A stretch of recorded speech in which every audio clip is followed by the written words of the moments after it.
ನಿನ್ನ ನಾಮದ ಸ್ಮರಣೆಯ ಸಾರಾಮೃತಯನ್ನ ಬಾಯಿಗೆ ಬರಲಿ. ಬಾರಂಗ ಕನಸಿನೊಳಗಲಿ ನನಸಿನೊಳಗಲಿ ಮನಸ್ಸು ಕೆಟ್ಟಿರಲಿ ಮುನಿದಿರಲಿ. ಜನಕಜಾಪತಿ ನಿನ್ನ ಅಭೀಷ್ಟದ ಸ್ಮರಣೆಯ ಅಷ್ಟಾಕ್ಷರ ಮಂತ್ರ ಜಪಿಸುವ ಹಾಗೆ ಬಾರಂಗ.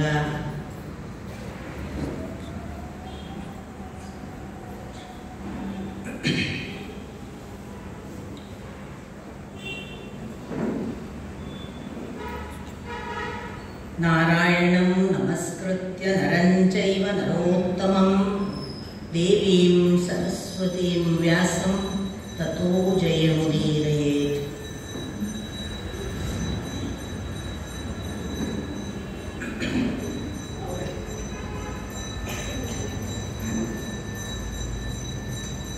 ವಿಘ್ನ ನಿವಾರಕನಾದ ಗಣಪತಿಯನ್ನು ವಂದಿಸಿ ಆಶೀರ್ವಾದ ಬೇಡುತ್ತಾ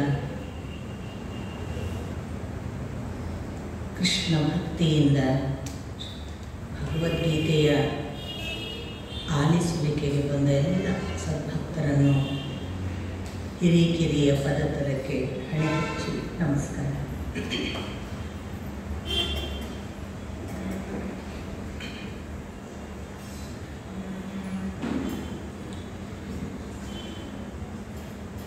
ನಿನ್ನೆ ದಿನ ನಾನು ಭಗವದ್ಗೀತೆಯ ಪ್ರವೇಶಿಕೆಯನ್ನು ಮಾಡಿದ್ದೇನೆ. ಒಂದು ದೃಷ್ಟಿಯಿಂದ ಭಗವದ್ಗೀತೆಯ ಪ್ರವೇಶಿಕೆ ಅಂತಂದರೆ ಅದು ಪೂರ್ವ ಪೀಠಿಕೆಯೂ ಹೌದು, ಪ್ರಥಮ ಅಧ್ಯಾಯವೂ ಹೌದು. ಆ ಪೂರ್ವ ಪೀಠಿಕೆಯನ್ನು ನಾನು ನಿಮ್ಮ ಮುಂದೆ ಅರಿಕೆ ಮಾಡುವಾಗ ಅದು ಹೇಗೆ ಒಂದು ಸಂಜಯನಿಂದ ನಮಗೆ ಕೃಪಾಪೋಷಿತವಾಗಿ ಬಂತು ಮತ್ತು ಸಂಜಯ ಎಷ್ಟು ಅರ್ಹನಿದ್ದ ಅನ್ನುವ ಅಂಶಗಳನ್ನೆಲ್ಲ ನಾನು ಒಂದು ಸಾರಥಿಯ ಹಿನ್ನೆಲೆಯಲ್ಲಿ ಕೂಡ ಪರಿಭಾವಿಸಿದ್ದೆ. ಆ ನಂತರದಲ್ಲಿ ನಾವು ಅದನ್ನು ಕೃಷ್ಣನ ಸಂದರ್ಭಕ್ಕೆ ಬಂದಾಗ ನಾನು ಕೆಲವು ವಿಷಯಗಳನ್ನು ಹೇಳ್ತಾ ಅದು ಅರ್ಜುನನ ನಪುಂಸಕತ್ವ ಅಲ್ಲ, ಕೃಷ್ಣನ ಮಾಸ್ಟರ್ ಪ್ಲ್ಯಾನ್. ಕೃಷ್ಣನಲ್ಲದೆ ಇದ್ದಿದ್ದರೆ ಅರ್ಜುನ ಹಾಗಾಗ್ತಿರಲಿಲ್ಲ. ಅರ್ಜುನನನ್ನು ಹಾಗೆ ಮಾಡುವುದು ಕೃಷ್ಣನ ಉದ್ದೇಶ. ಅದು ಅರ್ಥವಾಗಬೇಕಾದ್ರೆ ಸ್ವಲ್ಪ ಪೂರ್ವ ಹಿನ್ನೆಲೆಗಳು ಬೇಕು ಅನ್ನುವ ಅರ್ಥದಲ್ಲಿ ಕೂಡ ನಾನು ನಿಮ್ಮನ್ನು ಸ್ವಲ್ಪ ಕೃಷ್ಣನ ಮತ್ತು ಅರ್ಜುನನ ಸಂಬಂಧದ ಬೇರೆ ಬೇರೆ ವಿವರಣೆಗಳು ನಮಗೆ ಭಾಗವತದಲ್ಲಿ ಮಹಾಭಾರತದಲ್ಲಿ ಎಲ್ಲ ಸಿಕ್ಕುವ ಸಂಗತಿಗಳನ್ನು ಆದಷ್ಟು ಬಿಡಿ ಬಿಡಿಯಾಗಿ ಹೇಗೆ ನೋಡೋದಕ್ಕೆ ಪ್ರಯತ್ನ ಪಟ್ಟಿದ್ದೇನೆ. ಇಲ್ಲಿ ಇನ್ನೊಂದು ಬಹಳ ಮುಖ್ಯವಾದ ವಿಷಯವನ್ನು ನಾವು ಗಮನಿಸಬೇಕು. ಕೃಷ್ಣನಿಗೆ ಕೋಪ ಬಂತು, ಕೃಷ್ಣ ಸಿಟ್ಟಿನಿಂದಲೇ ಉತ್ತರ ಕೊಟ್ಟಿದ್ದಾನೆ, ಕೃಷ್ಣನಿಗೆ ಇವನ ಹೇಳಿದ್ದನ ಇಷ್ಟವಾಗಲಿಲ್ಲ ಅನ್ನೋದನ್ನು ಹೇಳುವ ಸಾಕಷ್ಟು ವಿದ್ವಾಂಸರಿದ್ದಾರೆ. ಅವರೆಲ್ಲರ ಬಗ್ಗೆ ನನಗೆ ಅಪಾರ ಗೌರವ ಇದ್ದೇ ನನ್ನ ಭಿನ್ನಾಭಿಪ್ರಾಯಗಳನ್ನು ನಾನು ವ್ಯಕ್ತಪಡಿಸುವುದು. ವಾಸ್ತವಿಕ ಕೃಷ್ಣನಿಗೆ ಕೋಪ ಬಂದದ್ದಾದರೆ ಒಬ್ಬ ನಾಲಾಯಕ್ಕು ಹೇಳಿ ನಪುಂಸಕ ಅನ್ನುವ ಸಿಟ್ಟು ಬಂದದ್ದಾದರೆ ಅಂಥವನಿಗೆ ಕೃಷ್ಣ ವಿಶ್ವರೂಪ ದರ್ಶನ ಮಾಡಿಸ್ತಿರಲಿಲ್ಲ.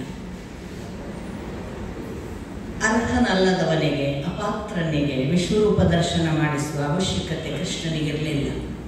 ಕೃಷ್ಣ ದುರ್ಯೋಧನನಿಗೂ ವಿಶ್ವರೂಪ ದರ್ಶನ ಮಾಡಿಸಿದ್ದಾನೆ, ಅದಕ್ಕೆ ಮತ್ತೆ ಬೇರೆ ಕಾರಣಗಳು. ಇಲ್ಲಿ ಮುಖ್ಯ ಉದ್ದೇಶವಾಗಿ ಕೃಷ್ಣ ವಿಶ್ವರೂಪ ದರ್ಶನ ಕೊಡುವವರೆಗೆ ಅನುಗ್ರಹ ಮಾಡಿದ್ದಾನೆ ಅಂದರೆ ಅರ್ಜುನನ ಸಾಮರ್ಥ್ಯದ ಬಗ್ಗೆ, ಅರ್ಜುನನನ್ನು ಆಯ್ಕೆ ಮಾಡಿಕೊಂಡವನ ಅರ್ಹತೆಗಳ ಬಗ್ಗೆ ನಾವು ಮತ್ತೊಮ್ಮೆ ನೋಡುವ ಹಾಗೆ ಅದು ನಮ್ಮನ್ನು ಪ್ರಚೋದಿಸ್ತದೆ.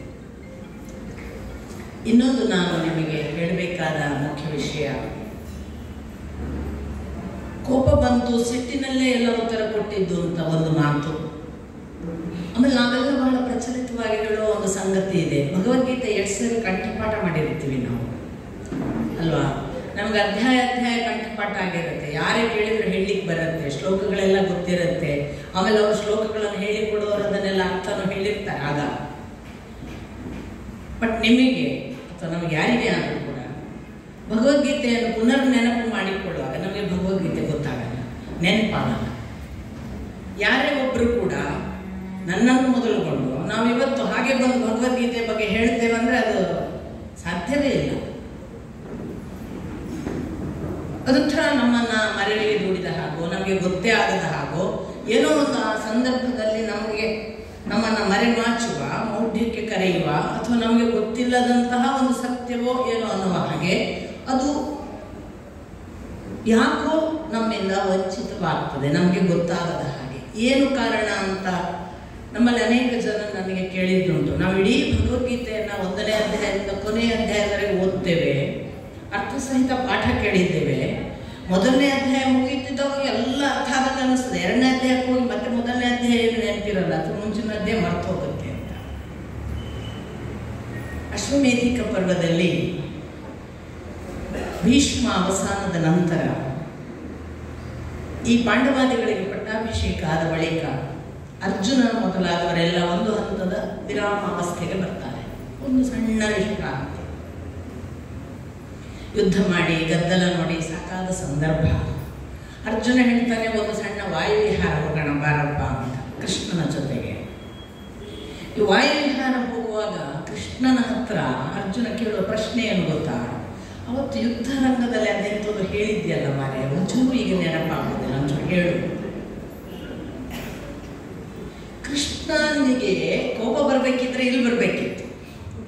ಆ ದಿವಸ ನೀನು ಅದೆಂಥದೋ ಎಲ್ಲ ಹೇಳಿದ್ಯಲ್ಲ, ಅದು ಎಷ್ಟು ಘನವಾದ ವಿಷಯ ನಮಗೆ ಗೊತ್ತಿದೆ, ನಮಗೆ ಇನ್ನೂ ಅರ್ಥ ಆಗದೇ ಘನ ಅಂತ ಗೊತ್ತಿದೆ. ಅವನು ಅಷ್ಟು ಘನತ್ವವನ್ನು ಇವನಿಗೆ ಅರ್ಥ ಮಾಡಿಸಿ ಅವನು ಹೇಳೋದು ಅರ್ಜುನ.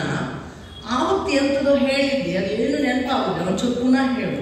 ಒಂದು ನಾವು ಗಮನಿಸಬೇಕು, ಯಾವ ಮಟ್ಟದ ಸಲಹೆ ಕೊಟ್ಟಿದ್ದ ಕೃಷ್ಣ ಅಂದರೆ ಗುರು ಶಿಷ್ಯರಲ್ಲಿ ಸಖ್ಯ ಭಾವದ ಅಷ್ಟು ಆಪ್ತತೆ, ಅಷ್ಟು ಸ್ವಾತಂತ್ರ್ಯ, ಅಷ್ಟು ಏಕತ್ರ ಭಾವ ನಮ್ಗೆ ಇನ್ನು ಎಲ್ಲೂ ಸಿಗೋದಿಲ್ಲ. ಅಂದರೆ ಶಿಷ್ಯ ಭಾವಕ್ಕೆ ಸ್ನೇಹ ಭಾವ ಇರಬಹುದು, ಸ್ನೇಹಿತನಾಗಿ ಇದ್ದುಕೊಂಡು ಗುರುವನ್ನ ನಾವು ಪಡೆಯಲಿಕ್ಕೆ ಸಾಧ್ಯ ಇದೆ ಅಂತ ತೋರಿಸಿದ ಪ್ರಪ್ರಥಮ ಒಂದು ಮಾದರಿ ಇಡೀ ಇತಿಹಾಸದಲ್ಲಿಲ್ಲ. ಹಾಗೊಂದು ಗೆಳೆಯನ ಹಾಗೆ ಭಗವಂತ ನಮಗೆ ಸಿಗ್ತಾನೆ ಅನ್ನೋದನ್ನು ತೋರಿಸಿದ್ದು ಭಗವಂತನ ಅವತಾರದಲ್ಲಿ ಬಂದ ಕೃಷ್ಣ. ಇವತ್ತಿಗೂ ಕೂಡ ನಮಗೆ ಭಗವಂತನನ್ನ ಫ್ರೆಂಡ್ ಮಾಡಿ ಕರೆಯುವುದು ಸ್ವಲ್ಪ ನಮ್ಮ ಭಾರತೀಯ ಪರಂಪರೆಗೆ ಅಷ್ಟು ಯೋಗ್ಯವಲ್ಲ ಅಂತಲೇ ನಾವು ಭಾವಿಸ್ತೇವೆ. ಆದರೆ ಕ್ರಿಶ್ಚಿಯಾನಿಟಿಯಲ್ಲಿ ಈಗಲೂ ಇದೆ, is a faithful friend, such a faithful friend, I can count on him ಅಂತ, ಟು ದ ವೆರಿ ಎಂಡ್ ಅಂತ.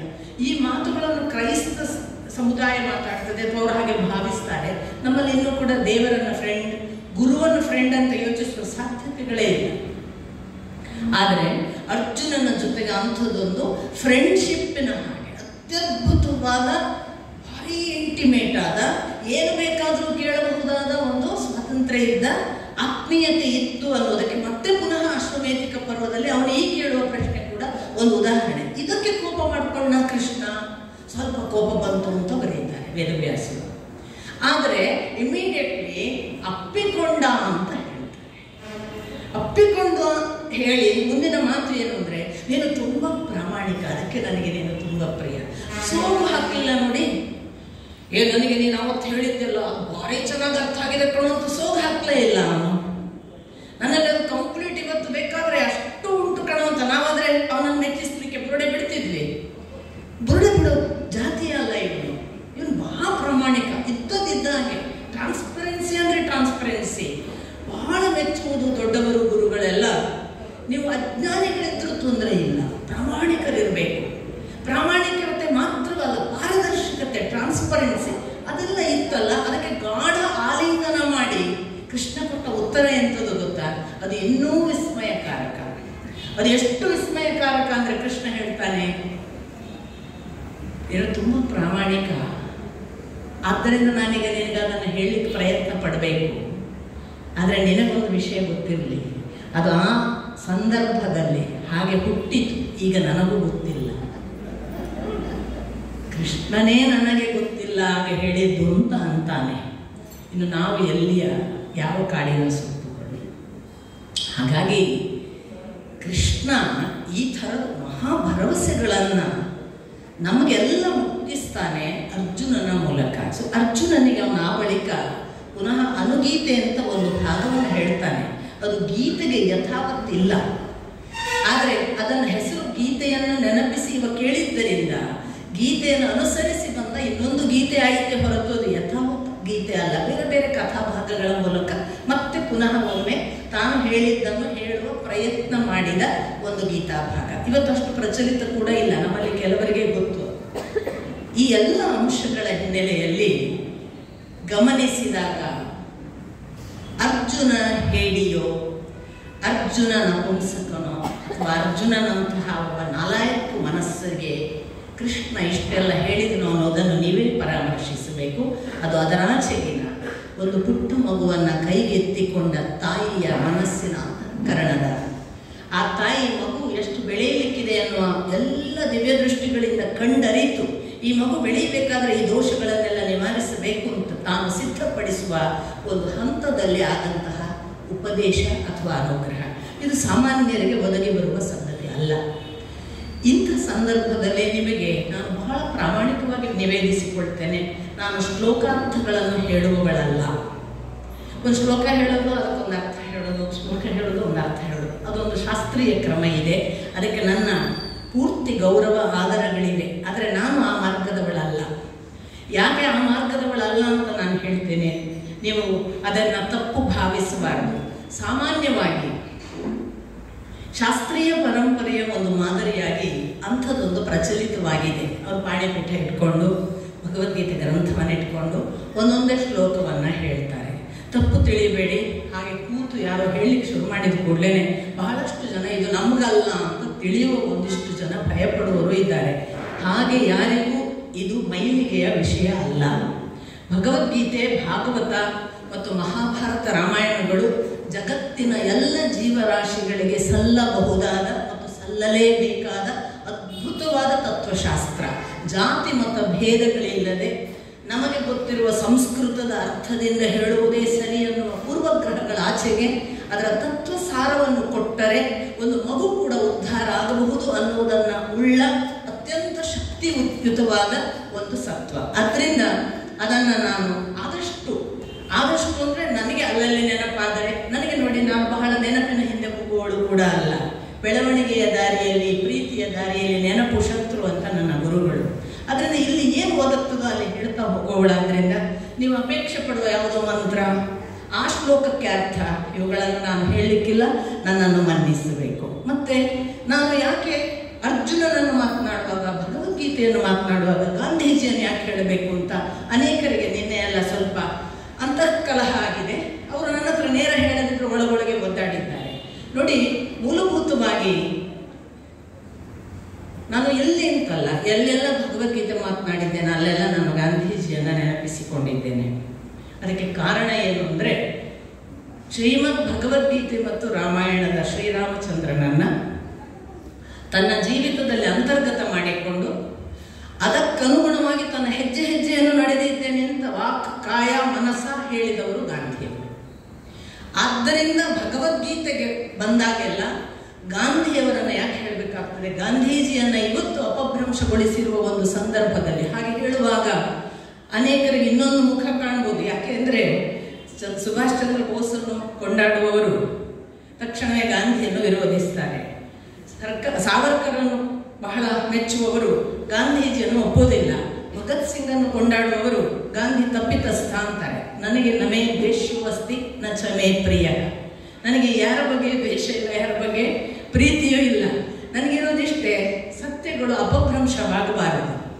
ಸತ್ಯ ಅಪಭ್ರಂಶ ಆಗುವುದು ಅಂದರೆ ನಮ್ಮ ಇತಿಹಾಸದ ಸತ್ಯಗಳನ್ನು ನಾವು ಸುಮ್ಮನೆ ಕೂತಲ್ಲಿ ದ್ವೇಷಕ್ಕೆ, ವಿಭಜನೆಗೆ, ಇವತ್ತು ನೋಡಿ ಗಾಂಧಿ ದ್ವೇಷ ಮಾಡಿಯೇ ನಾವು ಹೊಡಿತಾ ಇದ್ದೇವೆ. ನಾನು ಸಾವರ್ಕರನ್ನು ಎಂದೂ ಅಗೌರವಿಸುವುದಿಲ್ಲ, ನಾನು ಭಗತ್ ಸಿಂಗನ್ನು ಎಂದೂ ತಪ್ಪು ಅಂದಿಲ್ಲ, ನಾನೆಂದೂ ಸುಭಾಷ್ ಚಂದ್ರ ಬೋಸ್ ಮಾಡಿಲ್ಲ ಕೆಲಸ ಅಂದಿಲ್ಲ. ಆದರೆ ನಾನು ನಿನ್ನೆ ನಿಮಗೆ ಹೇಳಿದೆ, ಭೀಷ್ಮಾಚಾರ್ಯರ ತಪ್ಪಿನಿಂದಾಗಿ ಯುದ್ಧ ಆಯಿತು. ಭೀಷ್ಮಾಚಾರ್ಯರು ಮದುವೆ ಆಗಿಬಿಟ್ಟಿದ್ರೆ ಸತ್ಯವತಿಯೇ ಹೇಳಿದ್ರು ಮದುವೆ ಆಗುವಂತ ಆಗಲಿಲ್ಲ. ಅವರು ಅದು ಹೋಗ್ಲಿ, ಅಂಬೆಯನ್ನು ಮದುವೆ ಆಗುವಂತ ಸಾಕ್ಷಾತ್ ಗುರು ಪರಶುರಾಮರು ಆದೇಶಿಸಿದ್ರು, ಅವರು ಆಗಲಿಲ್ಲ. ಅವರು ಮದುವೆ ಆಗಿದ್ರೆ ಎಲ್ಲ ಸುಸೂತ್ರ ಆಗಿಬಿಡ್ತಿತ್ತಲ್ಲ. ಭೀಷ್ಮರನ್ನು ಬೈಕೋತ ಕೂತ್ಕೊಳ್ಳಲ್ಲ ಆಯಿತು. ಭೀಷ್ಮಾಚಾರ್ಯರು ಮಾತ್ರವಲ್ಲ, ಯುಧಿಷ್ಠಿರ ಜೂಜಾಡದೇ ಇದ್ದಿದ್ರೆ, ದ್ರೌಪದಿಯನ್ನು ಪಣಕ್ಕಿಡದಿದ್ದಿದ್ರೆ ಇಂಥ ದುಸ್ಥಿತಿ ಬರ್ತಿದ್ದ.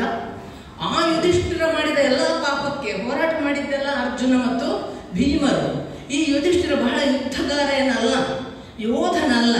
ಆದರೆ ಭೀಮ ಮತ್ತು ಅರ್ಜುನಾದಿಗಳು ಹೋರಾಟ ಮಾಡಿ ಸ್ವಂತ ಮಗ ಅಭಿಮನ್ಯುವನ್ನು ಯುಧಿಷ್ಠಿರ ಸಾಯುವಂತಹ ಹೊತ್ತಿನಲ್ಲಿ ಕಳ್ಕೊಂಡ್ರೂ ಕೂಡ ಯುಧಿಷ್ಠಿರನಿಗೆ ಪಟ್ಟ ಕಟ್ಟಿ ಅವನೇ ರಾಜ ಅಂದ್ರಲ್ಲ. ಇದೆಲ್ಲ ಯಾಕೆ ಅಂತ ಇದನ್ನು ಹೇಳ್ತೀನಿ ಅಂದರೆ, ಇಲ್ಲೊಂದು ಕಾಸ್ಮಿಕ್ ಅರೇಂಜ್ಮೆಂಟ್ ಇದೆ. ಎಲ್ಲರೂ ಅವರವರ ರೋಲ್ ಪ್ಲೇ ಮಾಡ್ತಾರೆ. Nobody is to blame, nobody is to appreciate. ಅವರವರ ರೋಲ್ ಪ್ಲೇ ಮಾಡಿದ್ದಾರೆ.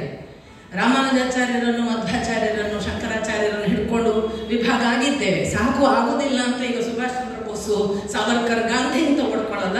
ಎಷ್ಟು ಹೆಸರಲ್ಲಿ ಹೊಡ್ಕೋತೀರಿ? ಇಂದಿರಾ ಗಾಂಧಿ ಅಂತ ಹೊಡ್ಕೊಳ್ಳೋದು, ಮೋದಿ ಅಂತ ಹೊಡ್ಕೊಳ್ಳೋದು. ಜಗತ್ತಿನಲ್ಲಿ ಕಾಸ್ಮಿಕ್ ಅರೇಂಜ್ಮೆಂಟ್ ಒಂದಿದೆ. ನೆಹರೂರು ಕೂಡಿಸಿದ್ದೆ ಗಾಂಧಿ ಅಂತ ಬೈಯವರಿಗೆ ಒಂದು ಪ್ರಶ್ನೆ ಕೇಳ್ತೇನೆ. 6 ತಿಂಗಳಲ್ಲಿ ಗಾಂಧಿ ಸತ್ರಲ್ಲ, ಯಾಕೆ ಪಟೇಲನ್ನು ಕೂಡ್ಸಕ್ಕಾಗಲ್ಲ? ಯಾಕೆ 30 ವರ್ಷ, 40 ವರ್ಷ, 70 ವರ್ಷ ಕಾಯ್ಬೇಕಾಯ್ತು? ಈ ಪ್ರಶ್ನೆಗಳನ್ನು ಕೇಳಿದಾಗ ಏನು ಉತ್ತರ? ಕಾಸ್ಮಿಕ್ಕಿಗೆ ಒಂದು ಅರೇಂಜ್ಮೆಂಟ್ ಇದೆ. ಇವರೆಲ್ಲ tools, they have done their role. ಯಾರಿಂದ ಏನನ್ನು ಮಾಡಿಸ್ಬೇಕು ಮಾಡಿದ್ದಾನೆ. ಗಾಂಧೀಜಿಯಿಂದಾಗಿ ಮುಸಲ್ಮಾನರು ತುಷ್ಟೀಕರಣ ಆದದ್ದು. ಮುಘಲರು ಬಂದ್ರಲ್ಲ, ಎಲ್ಲಿದ್ರು ಗಾಂಧಿ? ಮುಘಲರು ಪವರ್ಫುಲ್ ಆದಾಗ ಗಾಂಧಿ ಏನು ಕಾಂಟ್ರಿಬ್ಯೂಷನ್? ಬೇಡ, ಮುಂದೆ ಬಂತು.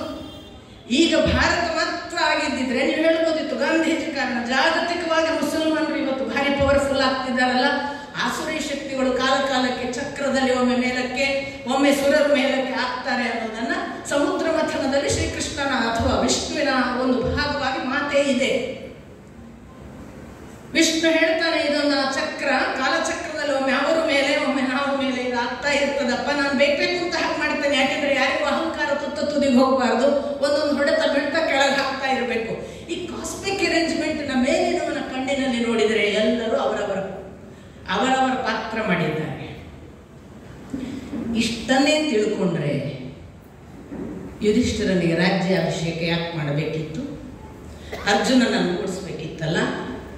ಅರ್ಜುನನನ್ನು ಅಥವಾ ಭೀಮನನ್ನು ಕೂಡಿಸದೆ ಯುಧಿಷ್ಠಿರನಂತಹ ಅಧರ್ಮಿಯನ್ನು ಅಂತ ನಾವೆಲ್ಲ ಮಾತಾಡ್ತೇವೆ. ಅವ ಅಧರ್ಮಿ ಅಲ್ಲ, ಅವನಂತ ಧರ್ಮನಿಷ್ಠ ಇಲ್ಲ. ಅವನಿಗೆ ಕೊಟ್ಟಿರುವ ವೇದವ್ಯಾಸರ ಸರ್ಟಿಫಿಕೇಟ್ ಅನ್ನು ಒಂದು ಸಾರಿ ಮಹಾಭಾರತದ ಉದ್ದಕ್ಕೂ ಗಮನಿಸಿ ನೋಡಬೇಕು. ಭೀಷ್ಮಾಚಾರ್ಯರನ್ನು ವೇದವ್ಯಾಸರು, ಶ್ರೀಕೃಷ್ಣ ಇಬ್ಬರು ಸರ್ಟಿಫೈ ಮಾಡುವುದನ್ನು ಓದಿ ನೋಡಬೇಕು. ಆಮೇಲೆ ಅವರನ್ನೆಲ್ಲ ಬೈಬೇಕು.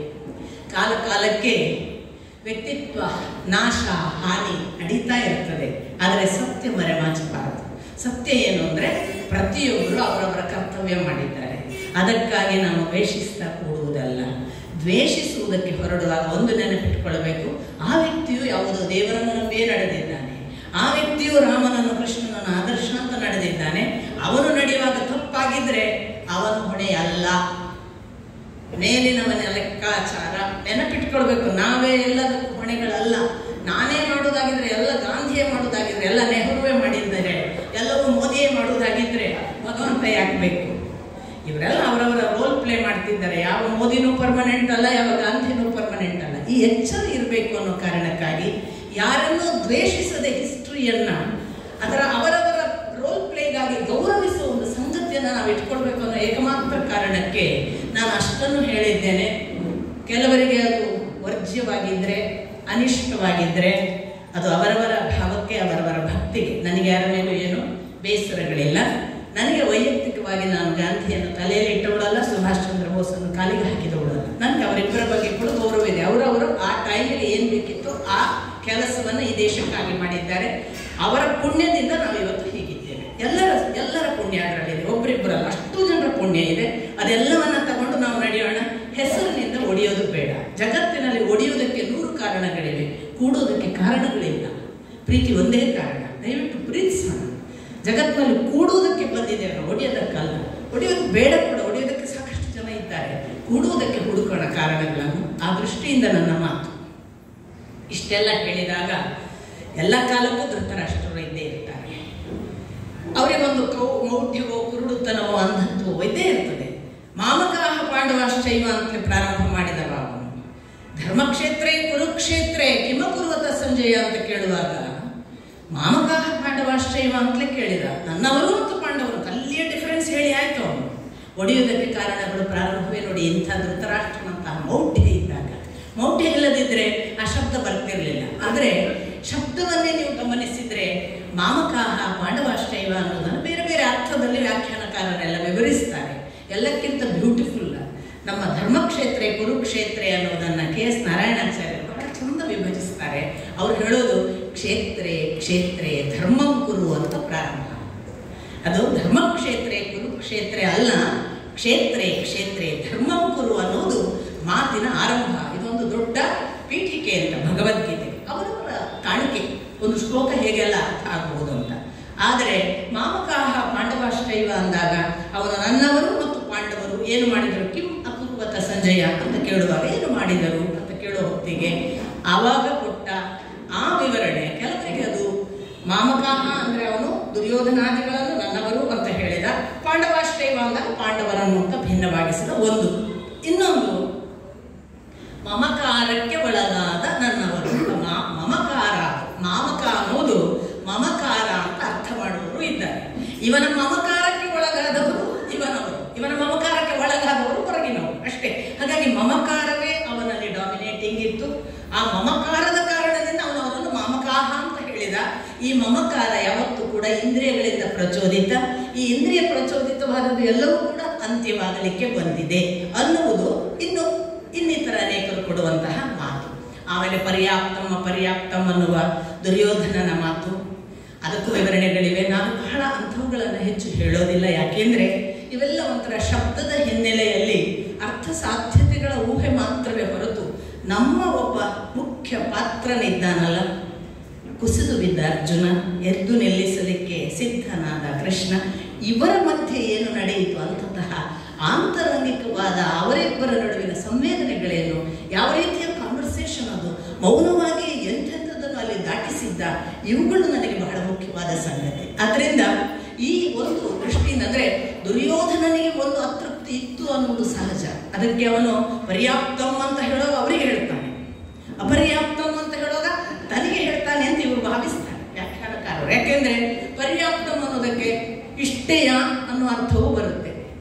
ಅಪರ್ಯಾಪ್ತಮ್ ಅಂದ್ರೆ ಈ ಸಾಲದಷ್ಟು ಅನಂತವಾದಷ್ಟು ಇದೆ ಅಂತ, ಪರ್ಯಾಪ್ತಮ್ ಅಂದ್ರೆ ಕಡಿಮೆ ಅನ್ನೋ ಅರ್ಥಗಳನ್ನೆಲ್ಲ ಇಂಟರ್ಪ್ರಿಟ್ ಮಾಡ್ತಾರೆ. ಒಟ್ಟು ದುರ್ಯೋಧನನಿಗೆ ಫ್ರಮ್ ದಿ ಬಿಗಿನಿಂಗ್ ತಾವು ಅಪರಿಪೂರ್ಣರು, ಅವರು ಪರಿಪೂರ್ಣರು ಅನ್ನೋದು ಇತ್ತು ಅನ್ನೋ ಸೂಚನೆಗಳನ್ನೆಲ್ಲ ಆ ಮಾತುಗಳು ಕೊಡ್ತಾವೆ ಅಂತ. ಇವು ಯಾವುವು ಅರ್ಜುನನಿಗೆ ಗೊತ್ತಿಲ್ಲ, ಮಾತುಕತೆ ನಡೆಯುವುದು.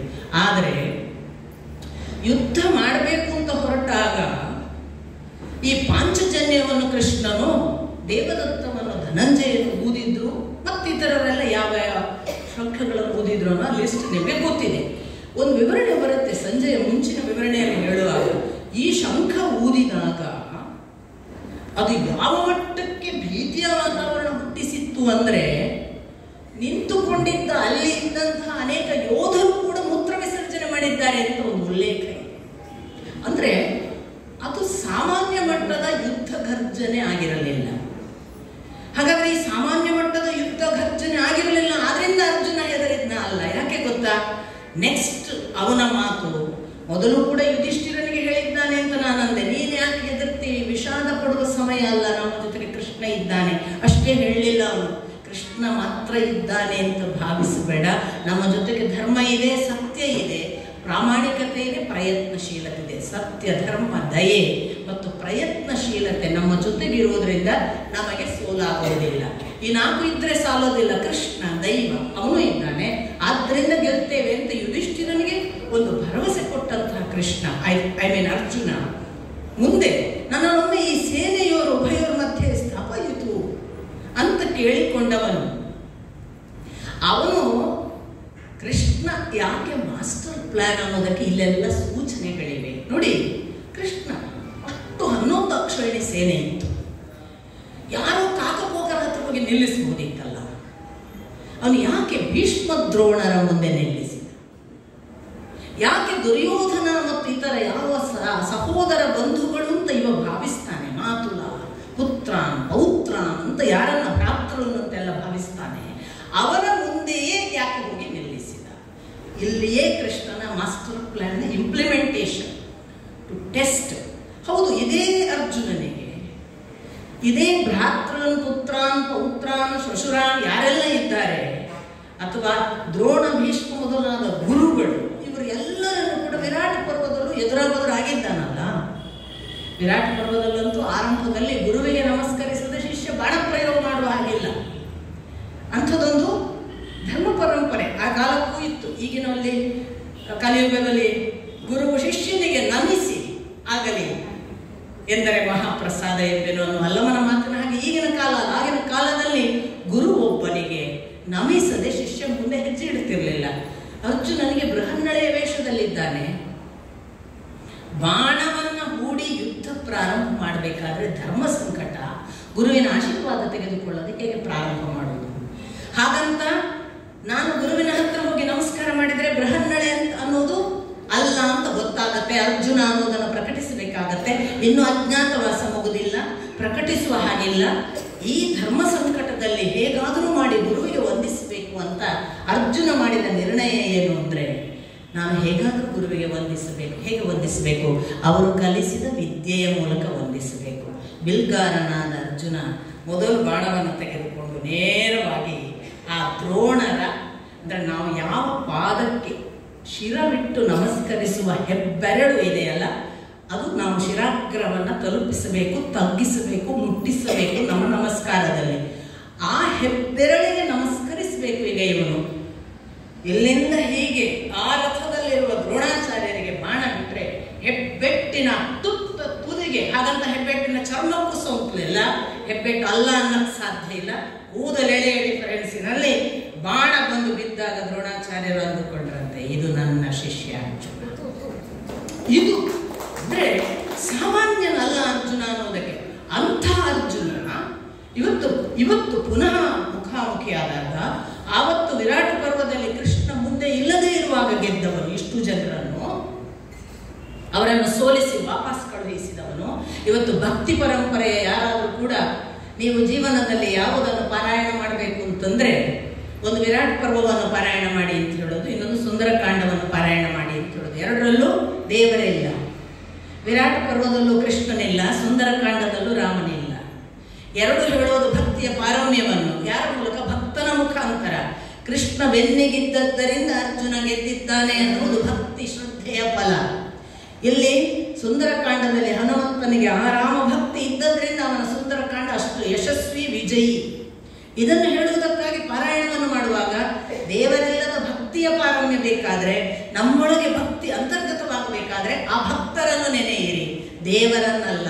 ದೇವರನ್ನು ನೆನೆಯುವುದಕ್ಕೆ ಭಕ್ತರು ಮಾಧ್ಯಮ. ಈ ಅರ್ಥದ ಒಂದು ದೊಡ್ಡ ಸಂದೇಶವನ್ನು ಕೊಟ್ಟ ಅರ್ಜುನನ ವಿರಾಟ ಪರ್ವದ ಗೆಲುವು ಇಲ್ಲಿ ಎದುರಾದಾಗ ಅಷ್ಟು ಸಂಕುಚಿತವಾಗಿ, ಅರೆ ನಾನು ಇವರನ್ನು ಕೊಲ್ಲೋದ? ಇವರನ್ನು ಕೊಂದು ನಾನು ಯಾವ ಮೋಕ್ಷವನ್ನು ಅನುಭವಿಸಲಿ? ಇವರನ್ನೆಲ್ಲ ಕೊಂದ ನಂತರದ ಭೋಗ ಸಾಮ್ರಾಜ್ಯ ಯಾಕೆ? ನಾನು ಯಾವ ಒಂದು ಸಾಮ್ರಾಜ್ಯದ ಊಟ ಮಾಡಬೇಕು ಅಂತ ಹೊರಟಿದ್ದೇನೆ, ಅದು ರಕ್ತದ ಊಟ ಅಲ್ವಾ ಅಂತೆಲ್ಲ ಮಾತಾಡ್ತಾ ಇಲ್ಲ, ನಾನು ಇವರನ್ನು ಕೊಲ್ಲುವುದಿಲ್ಲ. ನೋಡಿ, ಇಷ್ಟು ನೆನಪಿಟ್ಕೊಳ್ಬೇಕು.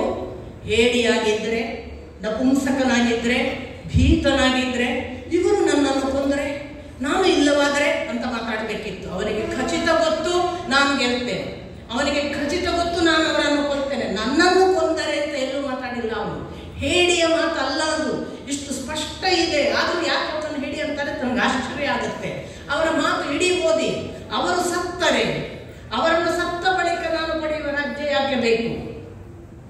ಅವರು ಸತ್ತ ಬಳಿಕ ಉಣ್ಣುವ ಭೋಗಾಕಾಂಕ್ಷೆಯ ರಾಜ್ಯದ ಸುಖ ನಾನು ಯಾಕೆ ಉಣ್ಣಲಿ? ಅವರು ಇಲ್ಲವಾದ ಈ ಭೂಮಿಯಲ್ಲಿ ಉಳಿಯುವ ರಕ್ತ ಕುಡಿದು ಬದುಕುವ ಈ ದೊಡ್ಡ ಸಾಮ್ರಾಜ್ಯದ ಸುಖ ಏನು? ಕಿನ್ನೋ ಭೋಗ ಅಲ್ವಾ? ಈ ಥರದ ಒಂದು ತನ್ನ ಒಳಗ ಆತ್ಮವಿಮರ್ಶೆ ಮಾಡಿಕೊಳ್ಳುವಾಗ ಅರ್ಜುನ ಎಲ್ಲಿಯೂ ಕೂಡ ಅವರು ನನ್ನನ್ನು ಕೊಂದರೆ ಅನ್ನುವ ಭೀತಿಯ ಮಾತಲ್ಲ. ನಾನು ಅವರನ್ನು ಕೊಂದರೆ ನಾಳೆ ಇಲ್ಲವಾಗ್ತಾರಲ್ಲ, ಅವರನ್ನು ಕೊಂದು ಉಣ್ಣುವ ಈ ಪಾಪದ ಅನ್ನ ಯಾಕೆ ಅಂತ. ಹಾಗಾಗಿ ಇಡೀ ಅರ್ಜುನನ ದೊಡ್ಡ ಧೀರನ ಸೋಲು ಹೇಗಿರುತ್ತದೆ ಅಂದರೆ, ದೊಡ್ಡ ಧೀರನಿಗೆ ಇನ್ನೊಬ್ಬರಿಂದ ಸೋಲು ಬರುವುದಿಲ್ಲ, ಅವನ ಮೌಢ್ಯದಿಂದಲೇ ಸೋಲು. ಹಾಗಾಗಿ ಅರ್ಜುನನ ಸೋಲನ್ನು ಕೃಷ್ಣ ಅವನ ಮೌಢ್ಯದಿಂದಲೇ ಸೋಲಿಸಲಿಕ್ಕಾಗಿ ಹೂಡಿದ ಒಂದು ತಂತ್ರ. ಆದ್ದರಿಂದಲೇ ಅಲ್ಲಿ ತಗೊಂಡು ಹೋಗಿ ನಿಲ್ಲಿಸಿ ಅವರನ್ನೇ ತೋರಿಸುವ ಹಾಗೆ ಮಾಡಿದ. ಬೇರೆಯವರನ್ನು ತೋರಿಸಿದ್ರೆ ಈ ಮೌಢ್ಯ ಬರ್ತಿರಲಿಲ್ಲ. ಭಾವುಕನಾಗಬೇಕು, ಮೋಹಕ್ಕೆ ಒಳಗಾಗಬೇಕು. ಮೋಹ ಶಬ್ದಕ್ಕೆ ಅಟ್ಯಾಚ್ಮೆಂಟ್ ಅಂತ ನಾವು ಈಗ ಬರೀತೀವಿ. ನಮ್ಮ ಅರ್ಥದಲ್ಲಿ ಅಟ್ಯಾಚ್ಮೆಂಟ್ ಅಂತ ಅರ್ಥ ಅಲ್ಲ. ಭ್ರಾಂತಿ, ಮೌಢ್ಯ ಅಂತ ಸಂಸ್ಕೃತದಲ್ಲಿ ಮೋಹಕ್ಕೆ ಇರುವ ಅಂದರೆ ಒಂದು ಭ್ರಾಂತಿಗೆ ಒಳಪಡಿಸುವುದು. ನಿಮಗೆ ಗೊತ್ತಿದೆ, ಮಹಾಭಾರತದಲ್ಲಿ ಕರ್ಣ ಅನೇಕ ಸಾರಿ ಗೆಲ್ಲಬಹುದಾದ ಸಂದರ್ಭದಲ್ಲೆಲ್ಲ ಸೋಲ್ತಾನೆ. ಅದು ಹೇಗೆ ಅಂತ ಧೀರ ಸೋತ ಅಂತ ನಮಗೆ ಕೆಲವೊಮ್ಮೆ ಅನಿಸುತ್ತೆ. ಮತ್ತು ಅವನು ಕಾನ್ಫಿಡೆಂಟ್, ಅವನಿಗೆಲ್ಲ ಗೊತ್ತಿದೆ. ಎಲ್ಲೋ ಒಂದು ಕಡೆ ಕೃಷ್ಣ ಹೇಳ್ತಾನೆ, ಬಹಳ ಸಂದರ್ಭಗಳಲ್ಲಿ ಕರ್ಣ ತಾನು ಸೋಲುವ ಹಾಗೆ ನಾನೊಂದು ಮೋಹದ ಬಲೆಯನ್ನು ಬೀಸಿದ್ದೆ ಅಂತ. ನೋಡಿ, ಅವ ಅಲ್ಲಿ ಮಾಡ್ತಾನಾದರೆ ಇಲ್ಲಿಯೂ ಮಾಡಿದ್ದಾನೆ. ಕರ್ಣನಲ್ಲಿ ಮಾಡುವಾಗ ಕರ್ಣ ಸೋಲಲಿಕ್ಕೆ ಮಾಡಿದ್ದು, ಅರ್ಜುನನಲ್ಲಿ ಮಾಡುವಾಗ ಇವನು ಗೆಲುವನ್ನು ತೆಗೆದುಕೊಂಡು ಬೀಗದೇ ಇರಲಿ, ಗೆಲುವು ಅನ್ನುವುದಕ್ಕೆ ಪೂರ್ವ ಪೀಠಿಕೆಯಾಗಿ ಗೆಲ್ಲುವುದು ನಾನಲ್ಲ ಅವನು ಅನ್ನುವ ಎಚ್ಚರ ಹುಟ್ಟಲಿ. ಇವನು ಗೆಲ್ಲುವುದು ಖಚಿತ, ಆದರೆ ಇವನೇ ಗೆದ್ದೆ ಅನ್ನುವ ದೊಡ್ಡ ಅಹಂಕಾರಕ್ಕೆ ಹೋಗುವುದು ಬೇಡ, ಅದಕ್ಕೆ ಮೊದಲೇ ತಿಳಿಸೋಣ ಅನ್ನುವ ಹಾಗೆ. ಯಾಕೆ ಅಂತಂದ್ರೆ ಇಲ್ಲಿ ಎರಡು ಕೆಲಸಗಳನ್ನು ಮಾಡಿದ್ದಾನೆ ಕೃಷ್ಣ. ಒಂದು, ತಾನು ಆ ಮಧ್ಯೆ ಹೋಗಿ ನಿಂತುಕೊಂಡು ಅರ್ಜುನನಿಗೆ ಒಂದು ಕಲಸು ಮೇಲೋಗರ ಮಾಡಿದ. ಅವ ಅಡಿ ಮೇಲಾದ, ಬಿದ್ದ. ಅವನು ಆಮೇಲೆ ಯಾವ ಸ್ಥಿತಿಗೆ ತಲುಪಿದ ಅಂತ ನೀವು ನಿನ್ನೆ ನಾನು ಹೇಳಿದ್ದನ್ನು ಕೇಳಿದ. ಅಂದ್ರೆ ನಹಿ ಶಕ್ನೋಮಿ ಅವಸ್ಥಾತು, ನಿಲ್ಲಕ್ಕಾಗಲ್ಲ ಅಂತ. ದ್ರವತೀವಚ ಮೇಮನ, ನನ್ನ ಮನಸ್ಸು ಇಡೀ ಗರಗರ ತಿರುಗ್ತದೆ ಅಂತೆಲ್ಲ ಹೇಳ್ತಾನೆ. ಗಾಂಡೀವಂ ಸ್ರಂಸತೆ ಹಸ್ತ ತ್ವಚ್ಚೈವ ಪರಿದಹ್ಯತೆ ಮುಖಂಚ ಪರಿಶುಷ್ಯತೆ ಶರೀರ ವೇಪತುಶ್ಚ ಶರೀರೇ ಮೇ ವೇಪತುಶ್ಚ. ಇವೆಲ್ಲ ಹೇಳುವಾಗ ಅವನ ಇಡೀ ದೈಹಿಕ ಅವಸ್ಥೆ ಒಣಗ್ತಿದೆ. ಅವನು ಕುಸಿದಿದ್ದಾನೆ. ಹೇಗೆ ಕುಸಿದಿದ್ದಾನೆ ಅಂದ್ರೆ ವಿಸೃಜ್ಯ ಚಾಪರಂ, ಅಂದ್ರೆ ಯಾವ ಬಾಣ ಇತ್ತು ಅದನ್ನು ಆಚೆಗೆ ಕೆಳಗೆ ಹಾಕಿದ್ದಾನೆ. ಇಂಥ ಸ್ಥಿತಿಯಲ್ಲಿ ಅರ್ಜುನ ಕುಸಿದಿದ್ದಾನೆ ಅಂತ. ಇಲ್ಲಿ ಇನ್ನೊಂದು ಏನು ಗೊತ್ತಾ, ಆ ಮಧ್ಯೆ ಹೋಗಿ ನಿಂತಾಗ ಮುಂದೆ ಒಂದು ಸಂದರ್ಭದಲ್ಲಿ ಭೀಷ್ಮಾಚಾರ್ಯರು ಹೇಳ್ತಾರೆ, ಸೋಲುವುದಕ್ಕೆ ಸಿದ್ಧರಾಗುವ ಶಿಖಂಡಿಯನ್ನು ತಂದು ಇನ್ನೇನು ಸೋಲ್ತಾನೆ, ಭೀಷ್ಮಾಚಾರ್ಯರು ಸೋಲ್ತಾರೆ.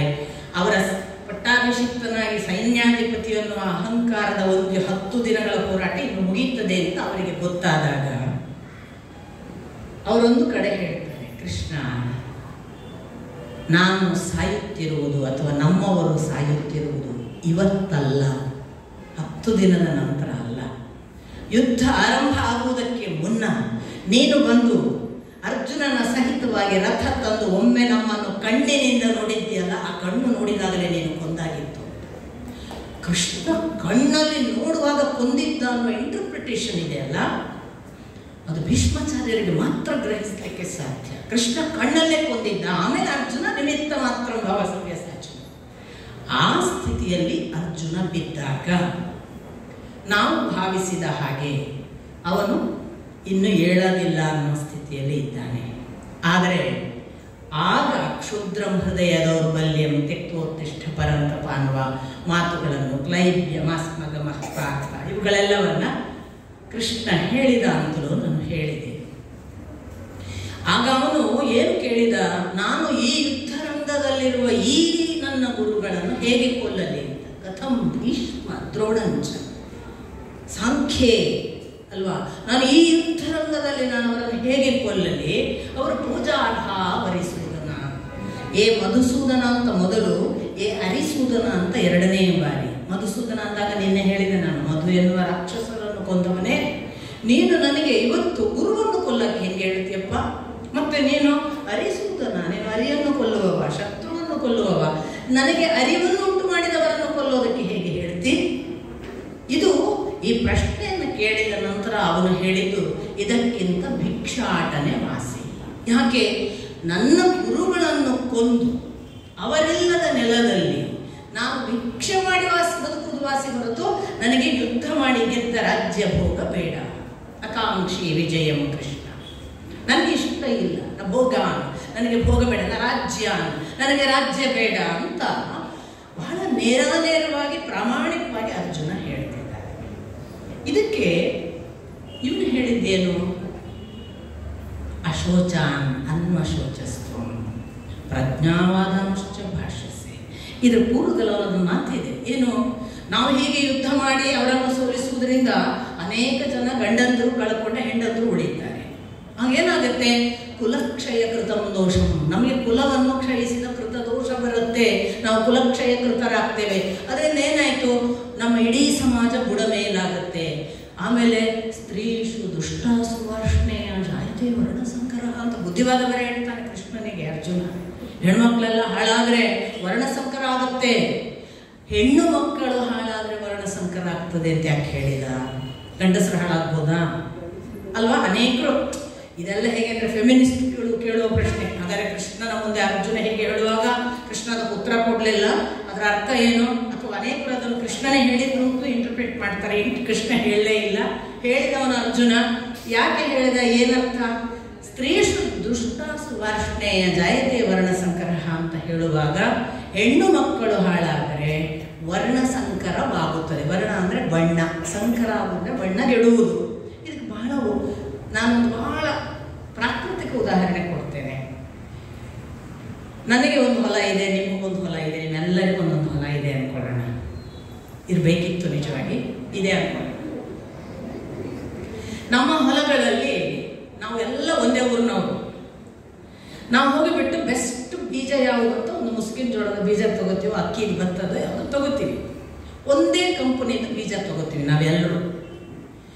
ನಾವೆಲ್ಲರೂ ಏಕಕಾಲಕ್ಕೆ ನಮ್ಮ ಹೊಲದಲ್ಲಿ ಒಳ್ಳೆಯ ಟೈಮು, ಯಾವುದನ್ನು ರೈಟ್ ಟೈಮ್ ಅಂತ ಪ್ರಕೃತಿಯ ಪ್ರಕಾರ ಗುರುತಿಸಲಾಗ್ತದೆ ಆ ಟೈಮಿಗೆ ಉತ್ತಿರ್ತೀವಿ, ಅದೇ ಟೈಮಿಗೆ ಬಿತ್ತಿರ್ತೀವಿ. ಸರಿಯಾದ ಪ್ರಮಾಣದಲ್ಲಿ ಎಲ್ಲರೂ ಏಕಕಾಲಕ್ಕೆ ಕೊಡಬೇಕಾದ ನೀರು ಕೊಟ್ಟಿರ್ತೀವಿ. ನಿಮ್ಮ ಭೂಮಿಯಲ್ಲಿ ನನ್ನ ಭೂಮಿಯಲ್ಲಿ ಬೆಳೆಯುವ ಬೇರೆ ಬೇರೆ. ಯಾವುದು ನಿರ್ಣಯ ಮಾಡಿದ್ದು? ಬೀಜವಲ್ಲ, ಬೀಜ ಒಂದೇ. ನಿರ್ಣಯ ಮಾಡಿದ್ದು ಯಾವುದು? ಭೂಮಿ, ಕ್ಷೇತ್ರ ನಿರ್ಣಯ ಮಾಡುವುದು ಫಲ ಯಾವುದು ಅನ್ನೋದನ್ನು. ಭೂಮಿಯ ಫಲವಂತಿಕೆಯ ಮೇಲೆ ಆ ಬೀಜದ ಫಲ. ನಾನು ತಗೊಂಡದ್ದು ಅದೇ ಕಂಪನಿ, ನೀವು ತಗೊಂಡದ್ದು ಅದೇ ಕಂಪನಿ, ನೀವು ಹಾಕಿದ್ದು ಅದೇ ಗೊಬ್ಬರ, ನಾನು ಹಾಕಿದ್ದು ಅದೇ ಗೊಬ್ಬರ, ನೀವು ಕೊಟ್ಟದ್ದು ಅದೇ ನೀರು, ನಾನು ಕೊಟ್ಟದ್ದು ಅದೇ ನೀರು, ನಾವು ಅದೇ ಸಮಯ ಪಾಲನೆ ಮಾಡಿದ್ದೇವೆ. ಎಲ್ಲಿಯೂ ನಮಗೆ ಪ್ರಾಕೃತಿಕವಾಗಿ ನಿಮಗೆ ಬಿಸಿಲು, ನನಗೆ ಕಡಿಮೆ ಬಿಸಿಲು ಆಗಿಲ್ಲ. ಏಕಕಾಲಕ್ಕೆ ಒಂದೇ ಜಾಗದಲ್ಲಿ ಹತ್ರ ಇರುವ 10 ಹೊಲಗಳಲ್ಲಿ ಬರುವ ಫಲ 10 ಥರವಾಗಿ ಬಂದರೆ ಬೀಜವು ಫಲವನ್ನು ನಿರ್ಣಯಿಸುವುದಿಲ್ಲ. ಫಲ ನಿರ್ಣಯಿಸುವುದು ಹೆಣ್ಣು. ಯಾವ ಗಂಡಿನಿಂದ ಹುಟ್ಟಿತು ಮುಖ್ಯವಲ್ಲ, ಯಾವ ಹೆಣ್ಣು ಧಾರಣೆ ಮಾಡಿದ್ದಾಳೆ ಮುಖ್ಯ. ರುಚಿಕ 2 ಹವಿಸ್ಸು ತಯಾರು ಮಾಡಿದ. ರುಚಿಕ 2 ಹವಿಸ್ಸು ತಯಾರು ಮಾಡುವಾಗ ಒಂದು ಸತ್ಯವತಿಗೆ, ಅವನ ಹೆಂಡತಿಗೆ, ಇನ್ನೊಂದು ಅವಳ ತಾಯಿಗೆ. ಯಾಕೆ ಅವಳು ಪ್ರಾರ್ಥಿಸಿಕೊಂಡ್ಳು, ಗಾದಿಯ ಹೆಂಡತಿ, ನನಗೂ ಒಂದು ಮಗು ಕೊಡು ಅಂತ. ಇಬ್ಬರಿಗೆ ಹವಿಸ್ಸು ಸಿದ್ಧ ಮಾಡಿದ.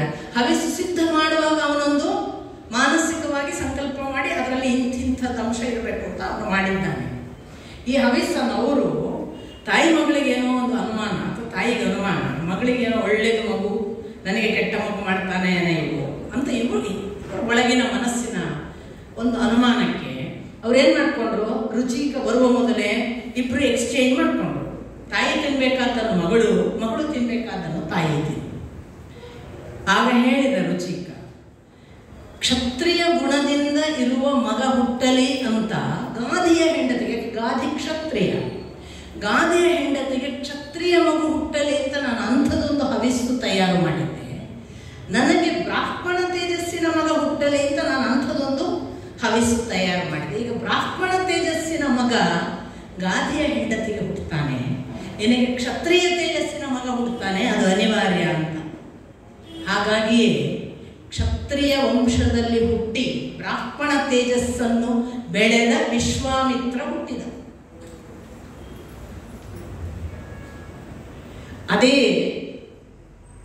ಜಮದಗ್ನಿ ಕ್ಷತ್ರಿಯ ಗುಣಗಳನ್ನು ಹೊಂದಿದ ಬ್ರಾಹ್ಮಣ ಮನೆತನದಲ್ಲಿ ಬ್ರಾಹ್ಮಣ ಇನ್ಫ್ಲೂಯೆನ್ಸ್ನಿಂದ ಬೆಳೆದ. ಆದ್ದರಿಂದಲೇ ಅಲ್ಲಲ್ಲಿ ಕ್ಷತ್ರಿಯದ ಬಹಳ ವೀರ್ಯ ಪರಾಕ್ರಮ, ತಾಯಿಯ ತಲೆ ಕಡಿಯುವವರೆಗೆ, ಹೆಂಡತಿಯ ತಲೆ ಕಡಿಯಿರಿ ಅಂತ ಆಜ್ಞೆ ಮಾಡುವವರೆಗೆ ಅವನಲ್ಲಿ ಕ್ಷತ್ರಿಯ ಗುಣ. ರುಚಿಕ ಮಾಡಿದ ಹವಿಸ್ಸಿನ ಫಲ. ಇದು ಎಲ್ಲ ಭೀಷ್ಮ ಪರ್ವದಲ್ಲಿ ಎಂಥ ಅನಾಲಿಸಿಸ್ ಇದೆ. ಭೀಷ್ಮ ಪರ್ವ ಅಂದಾಗ ನನಗೆ ಅವರ ಶರಶಯ್ಯ ಪರ್ವವನ್ನು ನಾನು ಹೇಳೋದು. ಭೀಷ್ಮ ಪರ್ವ ಅಲ್ಲ, ಅದಕ್ಕೆ ಶಾಂತಿ ಪರ್ವ ಅಂತಾರೆ. ಅದರಲ್ಲಿ ದಾನ ಧರ್ಮ ಪರ್ವ ಓದಬೇಕಾದ ಭಾಗಗಳು. ಏನು ಸೈಂಟಿಫಿಕ್ ಅನಾಲಿಸಿಸ್. ಯಾಕೆ ಅಂದರೆ ಜಮದಗ್ನಿಗೆ ಆಗ ಮಾಡಿದ ಆ ಒಂದು ಹವಿಸ್ಸು, ಅದರಲ್ಲಿ ಕ್ಷಾತ್ರ ತೇಜಸ್ಸನ್ನು ಉಳ್ಳ ಗಾದಿಯ ಹೆಂಡತಿ ಉಣ್ಣಬೇಕಾದ ಹವಿಸ್ಸು, ಅದನ್ನು ಸತ್ಯವತಿ ಉಂಡಿದ್ದು. ಅವಳು ಅದಕ್ಕೆ ಬೇಜಾರಾಗಿ ತಾನು ಇನ್ನು ಇರೋದಿಲ್ಲ ಅಂತ ನದಿ ಆಗ್ತಾಳೆ. ಅವಳೇ ಮುಂದೆ ಕೌಶಿಕಿ ನದಿ, ನಿಮಗೆ ಗೊತ್ತಿರಲಿಕ್ಕೆ ಸಾಕು. ಕುಶಿಕಾ ಅನ್ನುವ ತಾಯಿ ಇವಳು ಕೌಶಿಕಿ ಆಗ್ತಾಳೆ. ಅದಕ್ಕೆ ಕೌಶಿಕಾ ಅಂತ ವಿಶ್ವಾಮಿತ್ರನಿಗೆ ಹೆಸರು. ಈ ಗಾದಿಯ ಹೆಂಡತಿ ಕುಶಿಕಾಳ ಮಗಳು ಸತ್ಯವತಿ ಬೇಸರ ಬಂದು ನದಿ ಆಗ್ತಾಳೆ. ಆಮೇಲೆ ಪರಶುರಾಮ ಹುಟ್ಟುವಾಗ ಅವಳಿಗೊಂದು ಅನುಗ್ರಹ ಇತ್ತು. ಅನುಗ್ರಹ ಏನಿತ್ತು? ಅವಳು ಬೇಡಿ ಕೊಡ್ತಾಳೆ, ತಪ್ಪಾಯಿತು, ನನಗೆ ಬ್ರಾಹ್ಮಣ ತೇಜಸ್ಸಿನ ಮಗನನ್ನು ಕೊಡು, ಮುಂದಿನ ನಿನ್ನ ಮಗ ಹುಟ್ಟುವಾಗ ನಿನಗೆ ಬ್ರಾಹ್ಮಣ ತೇಜಸ್ಸಿನ ಮಗ ಹುಟ್ಟುತ್ತಾನೆ. ಈ ಬ್ರಾಹ್ಮಣ ತೇಜಸ್ಸು ಪ್ರಖರವಾಗಿದ್ದರೂ ಕೂಡ ಕ್ಷತ್ರಿಯ ಬೀಜದ ಗುಣ ಪರಶುರಾಮನಲ್ಲಿ ಬಿಟ್ಟಿಲ್ಲ. ಅವನು ಪರಶುರಾಮ ಅಂಥ ಕ್ಷತ್ರ ಕ್ಷಾತ್ರ ಗುಣ ಅದರ ಪರಾಕಾಷ್ಠೆ. ಮತ್ತು ಅದರೊಳಗೆ ಇನ್ನೊಂದು ಆ್ಯಡೆಡ್ ಏನು ಅಂತಂದರೆ ಅವನ ಹುಟ್ಟೆ ಕ್ಷತ್ರಿಯ ನಾಶಕ್ಕಾಗಿ ಆದಂತಹ ಅವತಾರ. ಆದ್ದರಿಂದ ಅವನು ಬ್ರಾಹ್ಮಣ ಮನೆತನದಲ್ಲಿ ಕ್ಷಾತ್ರ ಗುಣ. ಹಾಗಾಗಿ ಎಲ್ಲರೂ ಯಾಕೆ ಹೋರಾಟ ಮಾಡಬಾರ್ದು? ಪರಶುರಾಮ ಬ್ರಾಹ್ಮಣ ಅಲ್ವಾ, ಹೋರಾಟ ಮಾಡಲಿಲ್ಲ, ನಾವು ಯಾಕೆ ಹೋರಾಟ ಮಾಡಬಾರ್ದು ಅನ್ನೋದ್ರಲ್ಲಿ ಇದೆಲ್ಲ ಹಿನ್ನೆಲೆಯನ್ನು ಗಮನಿಸಬೇಕು. ನಿಮ್ಮಪ್ಪ ಕ್ಷಾತ್ರ ಇದ್ದು ನೀವು ಕ್ಷಾತ್ರ ಮನೆತನದಿಂದ ಬಂದ ಬ್ರಾಹ್ಮಣರಾಗ ಖಂಡಿತ ಹೋರಾಟ ಮಾಡ್ಬೋದು. ಅದು ತಾನಾಗಿ ಬಂದಿರುತ್ತೆ. ನಮ್ಮಪ್ಪ ನಿತ್ಯ ಪೂಜೆ, ಸಂಸ್ಕಾರ, ಜ್ಞಾನ, ದೇವರ ದಾರಿ, ಆ ಧರ್ಮ, ಅದರ ಕುರಿತೆ ನಿತ್ಯ ಚಿಂತನೆ, ಅಧ್ಯಯನ, ಅಧ್ಯಾಪನ, ಯಜನ, ಯಾಜನ, ದಾನ, ಪರಿಗ್ರಹದಲ್ಲೇ ಇದ್ದರೆ ನನಗೆ ಯುದ್ಧ ಮಾಡಲಿಕ್ಕೆ ಬರಲಿಕ್ಕಿಲ್ಲ. ಯಾಕೆ? ಬೀಜ ಅನ್ನೋದು ಸ್ವಭಾವ, ವರ್ಣ, ಇದೆಲ್ಲ ಮುಂದೆ ಕೃಷ್ಣ ಬಹಳ ಅದ್ಭುತವಾದ ಸೈನ್ಸನ್ನು ಹೇಳ್ತಾನೆ. ಇದು ಬಂತು. ಅದರಿಂದ ಸ್ತ್ರೀಷು ದುಷ್ಟ ಸುವಾರ್ಷ್ಣೇಯ ಜಾಯತೆ ವರ್ಣ ಸಂಕರಹ ಅಂದಾಗ ಅರ್ಜುನ ಇಂಥದೊಂದು ಸೈನ್ಸನ್ನು ಬಲ್ಲವನಾಗಿ ಹೇಳಿದ್ದಾನೆ. ಅವನ ಅಜ್ಞಾನಿ ಅಲ್ಲ, ಅವನಿಗೆ ಚೆನ್ನಾಗಿ ಗೊತ್ತಿತ್ತು ಹೆಣ್ಣು ಕೆಟ್ಟರೆ ಕುಲ ಕೆಡುತ್ತದೆ ಅಂತ. ಹೆಣ್ಣು ಕೆಡದೇ ಇದ್ದರೆ ಒಬ್ಬ ಕ್ಷತ್ರಿಯನಿಗೆ ಬ್ರಾಹ್ಮಣನಲ್ಲಿ ಹುಟ್ಟುವ ಒಂದು ಮಗು ಕ್ಷಾತ್ರ ಗುಣದಿಂದ ಆಗದೆ ಬ್ರಾಹ್ಮಣ ಆಗಬಹುದು ಅನ್ನೋದಕ್ಕೂ ಬೇಕಾದಷ್ಟು ನಮ್ಮಲ್ಲಿ ಉದಾಹರಣೆಗಳಿವೆ. ಸೊ ಇಂಥದನ್ನೆಲ್ಲ ಉದ್ದೇಶ. ಆದ್ರಿಂದಲೇ ನನಗೆ ಅನೇಕರು ಕೇಳ್ತಾರೆ, ನೀವೇನ್ರಿ ಒಬ್ಬ ಹೆಣ್ಣು ಮಗಳಾಗಿ ಅದನ್ನೆಲ್ಲ ಡಿಫೆಂಡ್ ಮಾಡ್ತೀರಿ? ಡಿಫೆಂಡ್ ಮಾಡೋದು ಸೈನ್ಸ್. ಅದು ನಾನಲ್ಲ ಅಂದರೆ ಸುಳ್ಳಾಗುವುದಿಲ್ಲ, ನಾನು ಹೌದು ಅನ್ನೋದ್ರಿಂದ ಸತ್ಯವೂ ಆಗೋದಿಲ್ಲ. ಅದು ಅದರ ಒಳಗಿರುವ ಸೈನ್ಸ್. ಆ ದೃಷ್ಟಿಯಿಂದ ಅರ್ಜುನ ಹೇಳಿದ. ಇದನ್ನೆಲ್ಲ ಹೇಳಿದ್ದಕ್ಕೆ ಅವನು ಹೇಳೋದು ಪ್ರಜ್ಞಾವಾದ ಮುಷ್ಟ್ಯ ಭಾಷಿಸಿ. ಅಲ್ಲಯ್ಯ, ಪರವಾಗಿಲ್ಲ, ನೀನು ಅಶೋಚ ನನ್ನ ಶೋಚಿಸ್ತು. ಆಮೇಲೆ ಈ ಕಡೆ ಬಂದರೆ ಪ್ರಜ್ಞಾವಾದ ಮುಷ್ಟ್ಯ ಭಾಷಿಸಿ. ಒಂದು ಕಡೆ ಯಾವುದಕ್ಕೆ ದುಃಖಿಸಬಾರದು ಅದಕ್ಕೆ ದುಃಖಿಸ್ತಿ, ಮತ್ತೆ ಭಾರೀ ತಿಳಿದವರ ಹಾಗೆ ವಿಶೇಷವಾದ ಟಿಪ್ಪಣಿ ಬೇರೆ ಮಂಡಿಸ್ತಿ. ಹಾಗೆ ಆಗುತ್ತೆ, ಹೀಗಾಗುತ್ತೆ, ಸಮಾಜ ಕೆಡುತ್ತೆ, ಅಲ್ಲಿ ಹೆಣ್ಣುಮಕ್ಕಳು ಹಾಳಾಗ್ತಾರೆ, ಕುಲಕ್ಷಯ ಕೃತ ದೋಷ ಬರುತ್ತೆ ಎಲ್ಲ ಹೇಳ್ತೀವಿ. ಗತಾಸು ನಗತಾಸು ಮುಶ್ಚ ನಾನು ಶೋಚಿತ ಪಂಡಿತ, ನಾನು ಶೋಚಂತಿ ಪಂಡಿತ. ಹೌದು, ಗತಾಸೂನ್ ಯಾರು ಆಗಿ ಹೋದವರ ಬಗ್ಗೆ, ಅಗತಾಸೂನ್ ಇಲ್ಲದವರ ಬಗ್ಗೆ, ಆಗಿ ಹೋದವರ ಬಗ್ಗೆ ಅಥವಾ ಇನ್ನೂ ಹುಟ್ಟದೇ ಇಲ್ಲ ಇರುವುದವರ ಬಗ್ಗೆ ಒಬ್ಬ ಪಂಡಿತನು ದುಃಖಿಸುವುದಿಲ್ಲ. ನೀನು ಪ್ರಜ್ಞಾವಾದ ಅಂಶ, ಬಹಳ ಪ್ರಜ್ಞೆಯಿಂದ ಮಾತಾಡ್ತಿ, ಪಂಡಿತನ ಹಾಗೆ. ಇದು ಗೊತ್ತಿರಬೇಕಿತ್ತಲ್ಲ ನಿನಗೆ, ಇದು ಸಾಮಾನ್ಯ ಸಂಗತಿ. ಆ ನಂತರ ನಿಧಾನಕ್ಕೆ ಅವನನ್ನ ನೋಡಿ, questions are neither good nor bad. Answers may be good or bad. Questions are always right ಅಂತ ಒಂದು ಮಾತು ಇದೆ. ಜಿಡ್ಡು ಕೃಷ್ಣಮೂರ್ತಿ ಎಲ್ಲ ಹೇಳ್ತಾರೆ, the question will decide the answer ಅಂತ. The master will answer according to the question. ಹಾಗಾಗಿ ಇಡೀ ಭಗವದ್ಗೀತೆ ಅಷ್ಟು ಚೆನ್ನಾಗಿ ಆಗಲಿಕ್ಕೆ ಕಾರಣ the question of ಅರ್ಜುನ. ಎಂತೆಂಥ ಪ್ರಶ್ನೆ ಕೇಳಿದ್ದಾನೆ. ನಾನು ಹೀಗೆ ಮಾಡಿದರೆ ಏನಾಗ್ತದೆ, ಇಂಥದ್ದು ಮಾಡೋದ್ರಿಂದ ಕುಲಕ್ಷಯ ಆಗುವುದಿಲ್ವಾ, ಇದು ತಪ್ಪಲ್ವಾ ಅಂತ ಕೇಳಿದ್ದಾನಲ್ಲ. ಮತ್ತೆ ಅವರೆಲ್ಲ ಸಾಯಬೇಕಾ ಅಂತ ಕೇಳಿದ್ದಾನೆ. ಅವರು ಸಾಯೋದಕ್ಕಿಂತ ನಾನು ಭಿಕ್ಷೆ ಮಾಡಿಕೊಂಡು ಬದುಕುದು ವಾಸಿ ಅಲ್ವ, ಯುದ್ಧ ಬೇಡ ಅಂದಿದ್ದಾನೆ. ಈಗ ಅವನ ಪ್ರಶ್ನೆ ಎಷ್ಟು ಚೆನ್ನಾಗಿದೆ, ಆದ್ದರಿಂದಲೇ ಕೃಷ್ಣನ ಉತ್ತರ ಅಷ್ಟು ಚೆನ್ನಾಗಿದೆ. ಹಾಗಾಗಿಯೇ ಒಬ್ಬ ಬೆಸ್ಟ್ ಸ್ಟೂಡೆಂಟಿಗೆ ಬೆಸ್ಟ್ ಮಾಸ್ಟರ್ ಸಿಕ್ಕಿದರೆ ಎಂಥ ಒಳ್ಳೆಯ ಉತ್ತರ ಸಿಗಬಹುದು ಅನ್ನೋದಕ್ಕೆ ಭಗವದ್ಗೀತೆ ಸಾಕ್ಷಿ. ನಾನು ಅದನ್ನೇ ಹೇಳಿದ್ದು. ನಮಗೆ ಒಂದು ವೇಳೆ ನಾವು ಪರೀಕ್ಷೆಯ ದಿನ ಬರಲಿಕ್ಕೆ ಕೂತ್ಕೊಳ್ಳುವಾಗ ಎಲ್ಲ ಓದಿದ್ದು ಮರೆತು ಹೋಗಿದೆ, ಏನು ಮಾಡಿದರೂ ನೆನಪಾಗದ ಯಾವುದೋ ಒಂದು ಮೌಢ್ಯವನ್ನು ಭಗವಂತ ನಮಗೆ ಮಾಡಿದ ಅಂತ ಇಟ್ಕೊಳ್ಳಿ. ನಾವು ಪೆನ್ನಿಟ್ಟು, ಸರ್ ನನಗೆ ಬರೆಯೋಕ್ಕೆ ಆಗ್ತಿಲ್ಲ, ನನಗೆ ಈ ಕೈಕಾಲೆಲ್ಲ ನಡುತ್ತಿದೆ, ಪೆನ್ ಎತ್ಕೊಳ್ಳೋ ಶಕ್ತಿ ಇಲ್ಲ, ನನ್ನ ಮನಸ್ಸು ನೆನಪಲ್ಲ, ನನ್ನ ಹುಚ್ಚರಾಗಿ ತಲೆ ತಿರುಗ್ತಾ ಇದೆ, ನಾನು ಈಗ ಇಲ್ಲಿ ಇರಕ್ಕೆ ಸಾಧ್ಯ ಇಲ್ಲ ಸರ್ ಅಂತ ಹೇಳಿದ್ರೆ ನಮ್ಮ ಮಾಸ್ಟರ್ ಬಿಟ್ಟಾರ.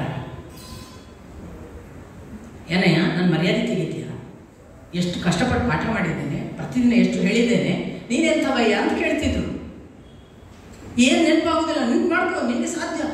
ನಮ್ಮನ್ನು ಭಯಂಕರ ಅದಕ್ಕೆ ಬರೆದು ತೋರಿಸಬೇಕು ಅನ್ನೋದಕ್ಕೆ ಸಿದ್ಧ ಮಾಡ್ತಿದ್ರು. ಆದರೆ ಕೃಷ್ಣನ ಮೆಥಡು ನೋಡಿ, ಎಲ್ಲಿ ಬುಡದಿಂದ ಆರಂಭ ಮಾಡಿದ. ಕೃಷ್ಣ ಕೇಳ್ತಾನೆ, ನೀನು ಯಾರಿಗೋಸ್ಕರ ಆಳುವುದು? ಭೀಷ್ಮರು ಇಲ್ಲವಾಗ್ತಾರೆ, ಆಮೇಲೆ ಮತ್ತೊಬ್ಬರು ಇಲ್ಲವಾಗ್ತಾರೆ, ಇವರೆಲ್ಲ ಇಲ್ಲವಾಗ್ತಾರೆ ಅಂತ ಅವನು ಇಡೀ ಆಗ ಪ್ರಾರಂಭ ಮಾಡಿದ್ದು ಸಾಂಖ್ಯ ಯೋಗವನ್ನು. ಸಾಂಖ್ಯ ಯೋಗ ಅಂದರೆ ಬೇರೆ ಬೇರೆ ಅರ್ಥಗಳಿವೆ. ಸಾಂಖ್ಯ ಅನ್ನೋದಕ್ಕೆ ಕಪಿಲನ ತತ್ವಶಾಸ್ತ್ರಕ್ಕೂ ಸಾಂಖ್ಯ ಅಂತ ಹೆಸರು. ಅದು ದೇವಹೂತಿಗೆ ಕಪಿಲ ಮುನಿ ಹೇಳಿದಂತಹ ಸಾಂಖ್ಯಶಾಸ್ತ್ರ ಒಂದು ಭಾಗವಾಗಿದೆ. ಅದು ಪ್ರಕೃತಿ ತತ್ವವನ್ನು ವಿವರಿಸಿ ಜೀವ ಹೇಗೆ 25ನೇ ತತ್ವ ಅಂತ ಹೇಳುವ ಸಂಖ್ಯೆಗಳ ಮೂಲಕ ಹೇಳುವ ತತ್ವಶಾಸ್ತ್ರ. ನಿಮಗೆ ಗೊತ್ತಿದೆ, ಪಂಚಭೂತಗಳು 5 ಮನುಷ್ಯನಲ್ಲಿರುವುದು, ಪಂಚೇಂದ್ರಿಯಗಳು 5 ಮನುಷ್ಯನಲ್ಲಿ. ಈ ಪಂಚೇಂದ್ರಿಯಗಳಿಗೆ ಶಕ್ತಿ ಕೊಡುವ ತನ್ಮಾತ್ರೆಗಳು, ನೋಡುವ ಶಕ್ತಿ, ಕೇಳುವ ಶಕ್ತಿ, ಅವಳಿಗೆ ತನ್ಮಾತ್ರೆಗಳು 5. ಅದಲ್ಲದೆ ನಮ್ಮ ಕರ್ಮೇಂದ್ರಿಯಗಳು ವಾಕ್, ಪಾಣಿ, ಪಾದ, ಪಾಯು, ಉಪಸ್ಥ, ಅಂದರೆ ಮಾತು, ಕೈ, ಕಾಲು ಮತ್ತು ನಮ್ಮ ವಿಸರ್ಜನಾಂಗಗಳು 5. ಇವೆಲ್ಲ ಕರ್ಮೇಂದ್ರಿಯಗಳು. ಒಟ್ಟು ಎಷ್ಟಾಯಿತು? 5 5 5 5 20 ಆಯಿತು. ಈ 20ರ ಒಳಗೆ ಮನಸ್ಸು, ಬುದ್ಧಿ, ಅಹಂಕಾರ, ಚಿತ್ತ ಇದೆ. ಇವುಗಳು ಅಂತಃಕರಣ ಚತುಷ್ಟಯಗಳು. ಇವಿಷ್ಟು ಕೂಡ ಪ್ರಕೃತಿ ತತ್ವಗಳು. ಇವು ಜೀವಕ್ಕೆ ಸಂಬಂಧಪಟ್ಟವುಗಳಲ್ಲ. ಇದರ ಒಳಗೊಬ್ಬ ಇದ್ದಾನಲ್ಲ, ಅವನು ಜೀವನು. ಅವನಿಗೆ 25ನೇಯವನು ಅಂತ ಹೆಸರು. ಗಗನದ ಮೇಲೊಂದು ಅಭಿನವ ಗಿಳಿ ಹುಟ್ಟಿ ಸ್ವಯಂ ಸಂಭ್ರಮದಲ್ಲಿ ಮನೆ ಮಾಡಿತ್ತು. ಒಂದು ಗಿಳಿಯು 25 ಆಯಿತು. ಬ್ರಹ್ಮ ಅದಕ್ಕೆ ಪಂಜರವಾದ, ವಿಷ್ಣು ಕೂಳನೆಕ್ಕಿದ, ರುದ್ರ ಕೋಲಾದ. ಏನು?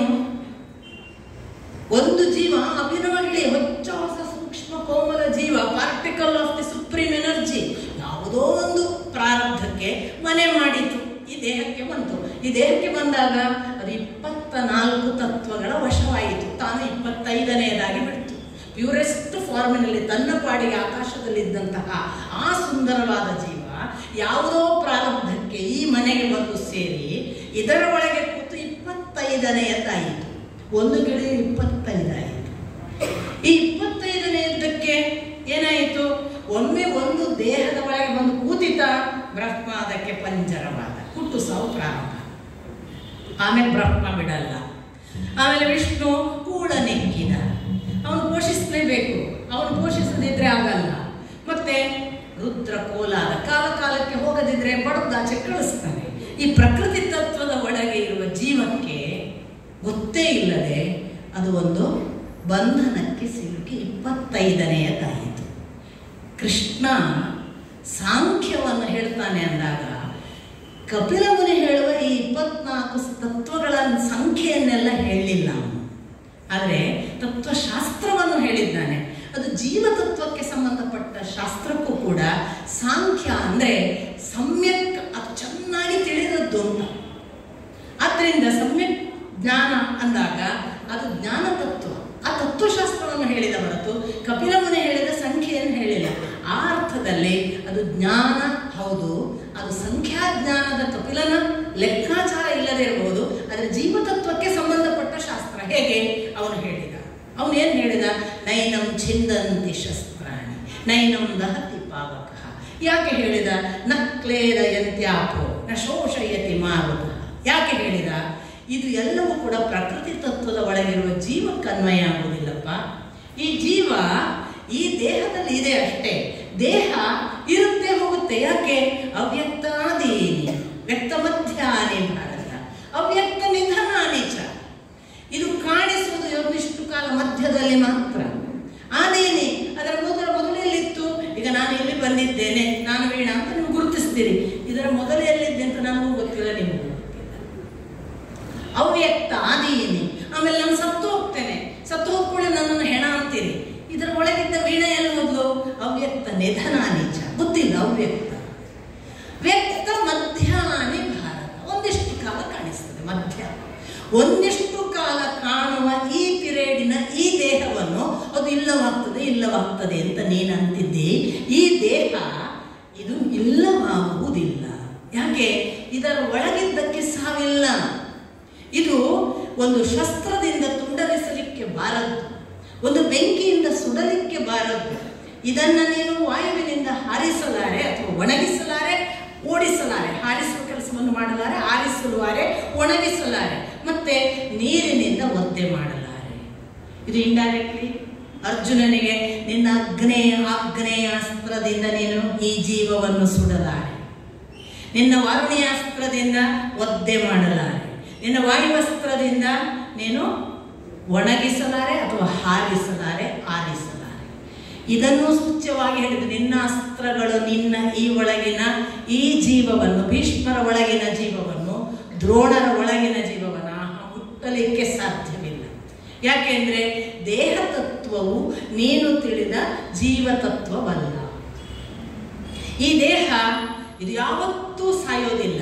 ನ ಜಾಯತೆ ನ ಮ್ರಿಯತೇವ ಕದಾಚಿತ್. ಯಾವತ್ತೂ ಹುಟ್ಟಲ್ಲ, ಯಾವತ್ತೂ ಸಾಯಲ್ಲ. ಯಾಕೆ? ಇದು ಯಾವಾಗದಿಂದಲೂ ಇದೆ. ಇದು ಅವ್ಯಯ, ಅದು ಅವ್ಯಯವು, ಯಾವತ್ತೂ ಕೂಡ ಅವ್ಯಯವು. ಆಮೇಲೆ ಅದು ಅಜ, ಅದಕ್ಕೆ ಹುಟ್ಟಿಲ್ಲ, ಅದಕ್ಕೆ ಸಾವಿಲ್ಲ, ಅದು ಯಾವತ್ತೂ ಇರುವಂಥದ್ದು. ಯಾವತ್ತೂ ಇರುವಂಥದ್ದಕ್ಕೆ ನೀನು ಏನು ಮಾಡಲಿಕ್ಕೆ ಸಾಧ್ಯ? ನೀನು ನೋಡುವ ಈ ಬಾಡಿಯನ್ನು ನೀನು ಡಿಸ್ಟ್ರಾಯ್ ಮಾಡಬಹುದು, ನೀನು ಕಾಣಿಸುವ ದೇಹವನ್ನು ಕೊಲ್ಲುತ್ತಿರಬಹುದು ಮತ್ತು ಅದು ಇಲ್ಲವಾಗಬಹುದು. ಅದಕ್ಕೆ ಅಳಬೇಡ. ಈ ದೇಹ ಬಂದು ಹೋಗಲಿಕ್ಕೆ ಇರುವುದು. ಯಾಕೆ? ವಾಸಾಂಸಿ ಜೀರ್ಣಾನಿ ಯಥಾವಿಹಾಯ.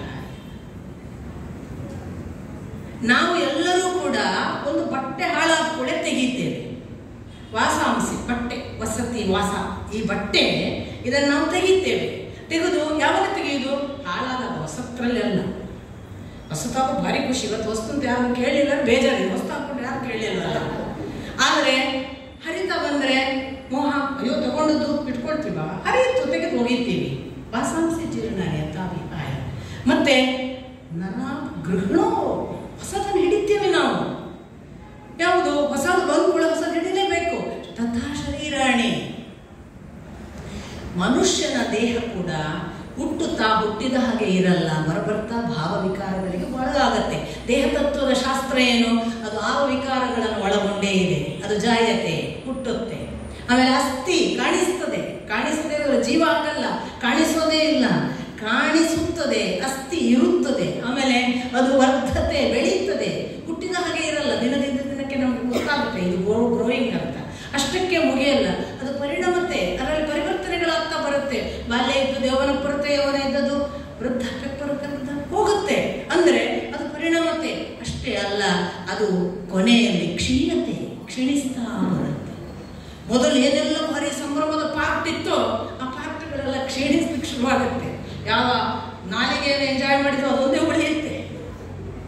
ಕಣ್ಣು ಹೋಗುತ್ತೆ, ಕಿವಿ ಹೋಗುತ್ತೆ, ಎಲ್ಲ ಹೋಗುತ್ತೆ, ಕ್ಷೀಣತೆ. ಕೊನೆಗೆ ವಿನಶ್ಯತಿ, ಆರನೇ ಭಾವವಿಕಾರ. ಇವು ಯಾವುದೂ ಜೀವಕ್ಕಿಲ್ಲ. ಜೀವ ಎಷ್ಟು ಪ್ಯೂರ್ ಅಂದ್ರೆ ಇದು ಸಾಯುವಾಗಲೂ ಜೊತೆಗಿದೆ, ಇದು ಆರ್ಭಟಿಸುವಾಗಲೂ ಜೊತೆಗಿದೆ, ಇದು ನಾನೇ ಅಂತ ಅಹಂಕಾರ ಪಡುವಾಗಲೂ ಒಳಗೆ ಇದೆ, ಸೌಮ್ಯವಾಗಿ ಇದೆ. ಜೀವಕ್ಕೆ ಈ ಒಳಗಿನ ಎಲ್ಲವೂ ಗೊತ್ತಿದೆ, ಆದರೆ ಯಾವುದಕ್ಕೂ ಸ್ಪರ್ಶವಿಲ್ಲದ ಹಾಗೆ ಅದು ಅನುಭವಿಸ್ತಾ ಇದೆ. ಎಷ್ಟು ಚೆನ್ನಾಗಿದೆ ಅಂದರೆ, ಹುಲಿಯ ಬೆನ್ನಲಿ ಹೋಗಿ ಹುಲ್ಲೆಯೊಂದು ಮೇಯ್ದು ಬಂದುದ ಕಂಡೆ. ಹುಲಿಯ ಬೆನ್ನಲಿ ಕುಳಿತು ಹುಲ್ಲೆ ಒಂದು ಮೇಯ್ದು ಬಂದುದ ಕಂಡೆ. ರಾಕ್ಷಸನ ಮನೆಗೆ ಹೋಗಿ ಮಲಗಿ ಬಂದುದ ಕಂಡೆ. ಜವನ ಮನೆಗೆ ಹೋಗಿ ಸಾಯದೇ ಬಂದುದ ಕಂಡು ಬೆರಗಾದೆನೆಯ ಮಹೇಶ್ವರ. ಇದು ಆಕ್ಚುಲಿ ಹುಲಿ, ಆರ್ಭಟಿಸಿದ ಅಹಂಕಾರದ ಹುಲಿ. ಇದರೊಳಗೆ ಜಿಂಕೆ, ಹುಲ್ಲೆ ಕೋಮಲವಾಗಿ ಕೂತಿದೆ. ಇದು ಎಲ್ಲೆಲ್ಲ ಮೇಯ್ದು ಬರುತ್ತಲ್ಲ, ಅಲ್ಲೆಲ್ಲ ಅದು ಹೋಗಿ ಮೇಯ್ದು ಬಂದಿದೆ. ಅದಕ್ಕೆಲ್ಲ ಅನುಭವಗಳು ಉಂಟು. ಈ ಹುಲಿ ಮಾಡಿದ ಎಲ್ಲ ಅವಾಂತರಗಳು, ಅವ್ಯವಹಾರಗಳನ್ನು ಇದು ಅನುಭವಿಸಿದೆ, ಇದು ಉಂಡಿದೆ. ಹುಲ್ಲೆ, ಜಿಂಕೆ ಆ ಹುಲಿಯ ಮೈಯಲ್ಲಿ ಕೂತು ಎಲ್ಲವನ್ನು ಅನುಭವಿಸಿ ಬಂದುದ ಕಂಡು ಬೆರಗಾದೆ. ಮತ್ತೆ ಅಷ್ಟೇ ಅಲ್ಲ, ರಾಕ್ಷಸನ ಮನೆಗೆ ಹೋಗಿ ನಿದ್ದೆ ಮಾಡಿ ಬಂದುದ ಕಂಡು ಬೆರಗಾದೆ. ಎಂತೆಂಥ ಅರ್ಭಟದ, ಸಿಟ್ಟಿನ, ಕ್ರೌರ್ಯದ, ದುಷ್ಟತನದ, ಕೊಲೆಗಡುಕುತನದ ಯಾವುದೋ ಕೆಲಸ ಮಾಡಲಿ, ಅದು ಒಳಗಿಂದ ಶಾಂತವಾಗಿ ನಿದ್ರಿಸ್ತದೆ. ಅದಕ್ಕೆ ಇಟ್ ಡಸಂಟ್ ಎಫೆಕ್ಟ್. ಇದು ಹೊರಗಿದೇನು ಮಾಡಿದೆ? ರಾಕ್ಷಸನ ಮನೆಗೆ ಹೋಗಿ ಬಂದವನ ಒಳಗೆ ನಿದ್ರಿಸುವುದ ಕಂಡು ಬೆರಗಾದೆ. ಅಷ್ಟೇ ಅಲ್ಲ, ಮೂರನೇ ಮತ್ತು ಜವನ ಮನೆಗೆ ಹೋಗಿ ಸಾಯದೆ ಬಂದುದ ಕಂಡ ಬೆರಗಾದೆ. ಯಾಕೆ? ನಾವು ಜವನ ಮನೆಗೆ ಹೋಗ್ಬಿಡ್ತೀವಿ, ನಮ್ಮ ದೇಹ ಹೋಗುತ್ತೆ, ಸಾಯ್ತೀವಿ. ಇವ ವಾಪಸ್ ಬರ್ತಾನೆ, ಸಾಯದೇ ಇಲ್ಲ. ಇದು ಗುಹೇಶ್ವರ, ಇವ ಒಳಗಿದ್ದಾನೆ. ಇಷ್ಟು ಅದ್ಭುತವಾಗಿ ಉಪನಿಷತ್ತನ್ನು, ಇಷ್ಟು ಅದ್ಭುತವಾಗಿ ತತ್ವಶಾಸ್ತ್ರವನ್ನು ನಮಗೆ ಅಲ್ಲಮನ ಹಾಗೆ ಯಾರು ಹೇಳಲ್ಲ. ಕನ್ನಡದಲ್ಲಿ ಉಪನಿಷತ್ತು, ಕನ್ನಡದಲ್ಲಿ ಭಗವದ್ಗೀತೆ ಬೇಕಾದ್ರೆ ಅಲ್ಲವನ್ನೇ ಬೇರೆ ಯಾರು ಇಲ್ಲ. ಕನ್ನಡ ಗೊತ್ತಿದ್ದವ್ರಿಗೆ ಅರ್ಥ ಆಗದಿದ್ರು ಸ್ವಲ್ಪ ಕೂತ್ರೆ ಅರ್ಥ ಆಗುತ್ತೆ. ಅಲ್ಲವನನ್ನು ಪ್ರಾರ್ಥಿಸಿಕೊಳ್ಬೇಕು. ಇದೆಲ್ಲ ಎಷ್ಟು ಸುಂದರವಾಗಿದೆ. ಇದನ್ನು ಹೇಳುವಾಗ ಈ ಕೃಷ್ಣ ಹೇಳ್ತಾನೆ, ಇಂಥ ದೇಹ ಇದು ಇರುತ್ತೆ ಇಲ್ಲ ಇಲ್ಲವಾಗುತ್ತೆ. ಈ ಇರುತ್ತೆ ಇಲ್ಲವಾಗುತ್ತೆ ಅನ್ನುವ ಅಶಾಶ್ವತವಾದ ಸಂಗತಿಯ ಬೆನ್ನು ಹತ್ತಿ ನೀನು ಯಾವುದೋ ಇಲ್ಲವಾಗ್ತದೆ, ಅದು ಶಾಶ್ವತವಾಗಿ ಇಲ್ಲವಾಗ್ತದೆ ಅಂತ ಆಡ್ತಾ ಇದ್ದಿ. ಗತಾಸು ನಗತಾಸು ಅಷ್ಟೇ. ಇವನು ಇಲ್ಲವಾಗುವವನಲ್ಲ, ಇಲ್ಲದೆ ಇರುವವನು ಅಲ್ಲ. ಇವ ಅನಾದಿ, ನವ್ಯಯ, ಇವ ಯಾವತ್ತೂ ಇರುವವನು, ನಾಶವೇ ಆಗದವನು. ಅವನಿಗಾಗಿ ಯಾಕೆ ಅಳ್ತಿ ಅಂತ ಕೇಳುವಾಗ ಅವನಿಗೆ ಅಷ್ಟಕ್ಕೆ ಗೊತ್ತಾಗದಿದ್ದರೆ ಮುಂದೆ ಹೇಳ್ತಾನೆ. ಎರಡು ಥರದಿಂದ ಇದನ್ನು ಹೇಳುವವರಿದ್ದಾರೆ. ಒಂದು ವ್ಯವಸಾಯಾತ್ಮಿಕ ಬುದ್ಧಿ, ಇನ್ನೊಂದು ಅವ್ಯವಸಾಯಾತ್ಮಿಕ ಬುದ್ಧಿ.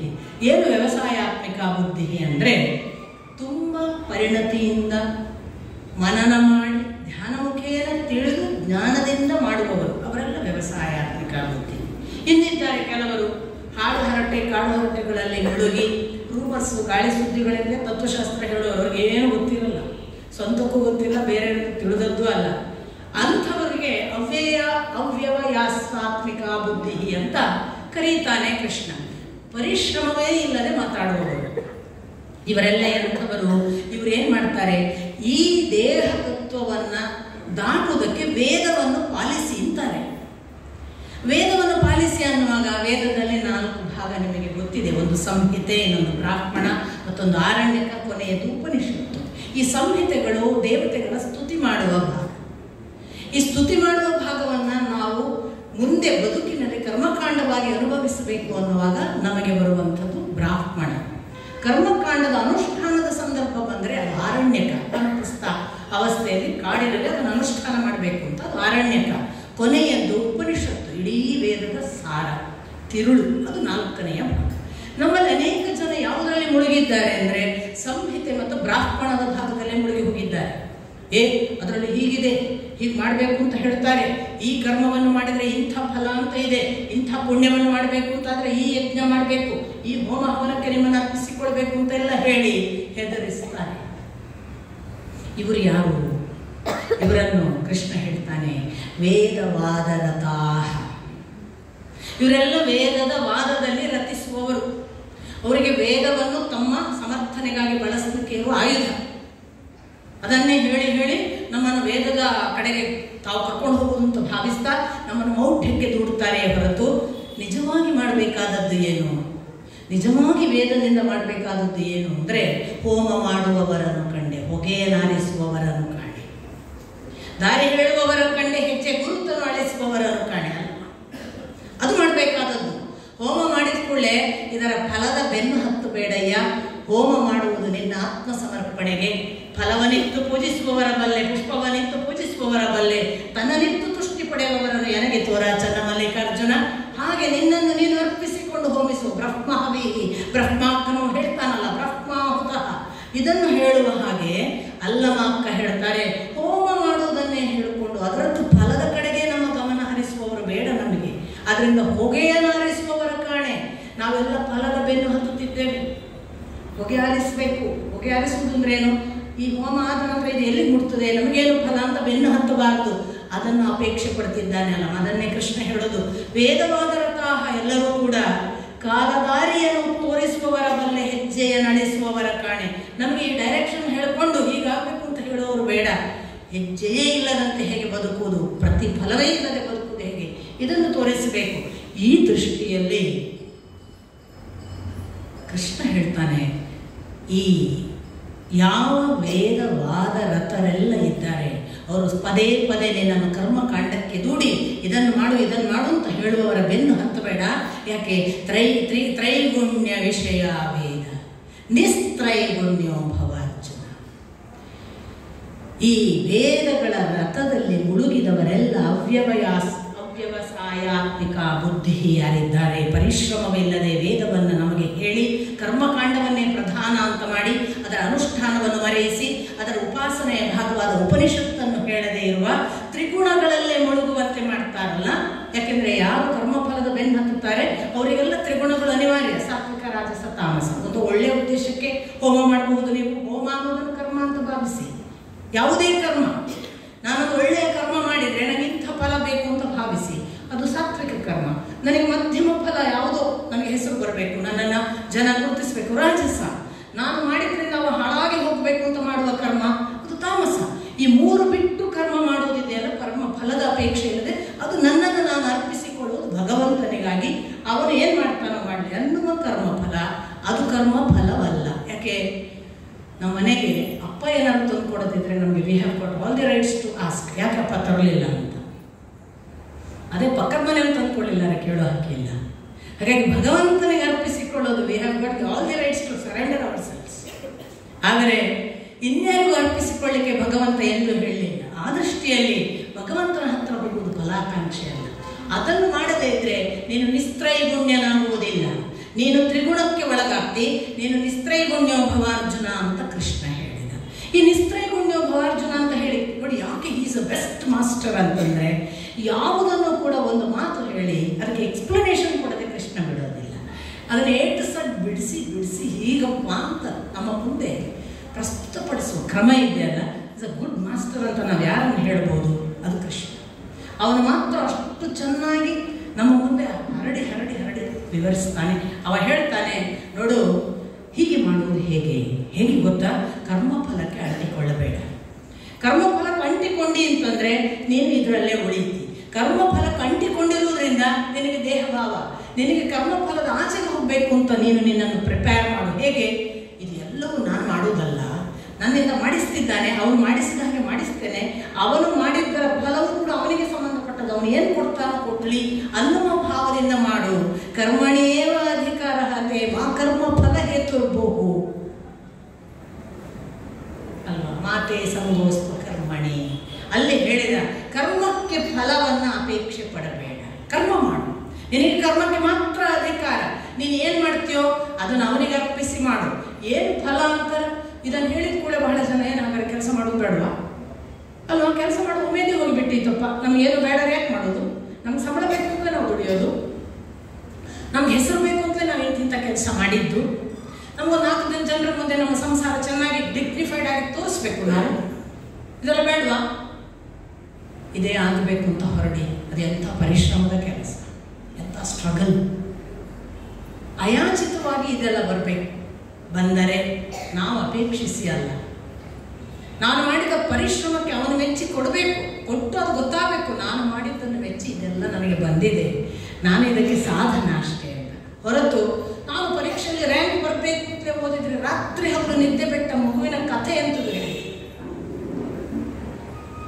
ಆಯ್ತು. ಪರಿಶ್ರಮ, ನಾನು ರ್ಯಾಂಕ್ ಬರಬೇಕು ಅಂತಲೇ ಪರಿಶ್ರಮದ ಫಲದ ಹಿಂದೆ ಹೋಗಿ ರ್ಯಾಂಕ್ ಬರಲಿಲ್ಲ ಅಂದರೆ ಸೂಯಿಸೈಡ್ ಕಡೆಗೆ, ಅಥವಾ ನಾನು ಎಕ್ಸ್ಪೆಕ್ಟ್ ಮಾಡಿದ ಮಾರ್ಕ್ಸ್ ಬರಲಿಲ್ಲ ಅಂದರೆ ಮನೆಯಲ್ಲಿ ಹೇಗೆ ಮುಖ ತೋರಿಸೋದು ಹೇಗೆ ಅಂತ ಆತ್ಮಹತ್ಯೆ ಅಥವಾ ಓಡಿ ಹೋಗುವುದು, ಎಲ್ಲವೂ ಕರ್ಮ ಫಲದ ಬೆನ್ನು ಹತ್ತಿದವರ ಪರಿಪಾಠ ಅಥವಾ ಪ್ರಾಯಶ್ಚಿತ್ತಗಳು.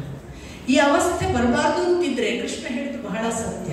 ಇದನ್ನೇ ಬಸವಣ್ಣ ಹೇಳಿದ್ದು, ಕಾಯಕವೇ ಕೈಲಾಸ, ಕೆಲಸವೇ ಕೈಲಾಸ, ಫಲ ಅಲ್ಲ. ಮಾಡು, ಅದನ್ನು ಮಾಡುವಾಗ ಇನ್ನೊಂದನ್ನು ಯೋಚಿಸಬೇಡ, ಕೆಲಸ ಮಾಡು. ಎಷ್ಟು ನಿಷ್ಠೆಯಿಂದ ಮಾಡ್ತೀವಿ ಅಷ್ಟಷ್ಟು ಒಳ್ಳೆಯದು. ಮಾಡುವುದರಲ್ಲಿ ನಿಷ್ಠೆ ತಪ್ಪಬೇಡ, ಶ್ರದ್ಧೆ ಹೇಳ್ತಾ ಹೋಗ್ತಾನೆ ಕೃಷ್ಣ. ಸೊ ಕರ್ಮದಲ್ಲಿ ಫಲವಿಲ್ಲದೆ ಮಾಡು, ನಾನು ಕರ್ಮಕ್ಕೆ ಕಾರಣ ಅನ್ನುವ ಹೇತು ಅನ್ನುವ ಭಾವ ಬೇಡ.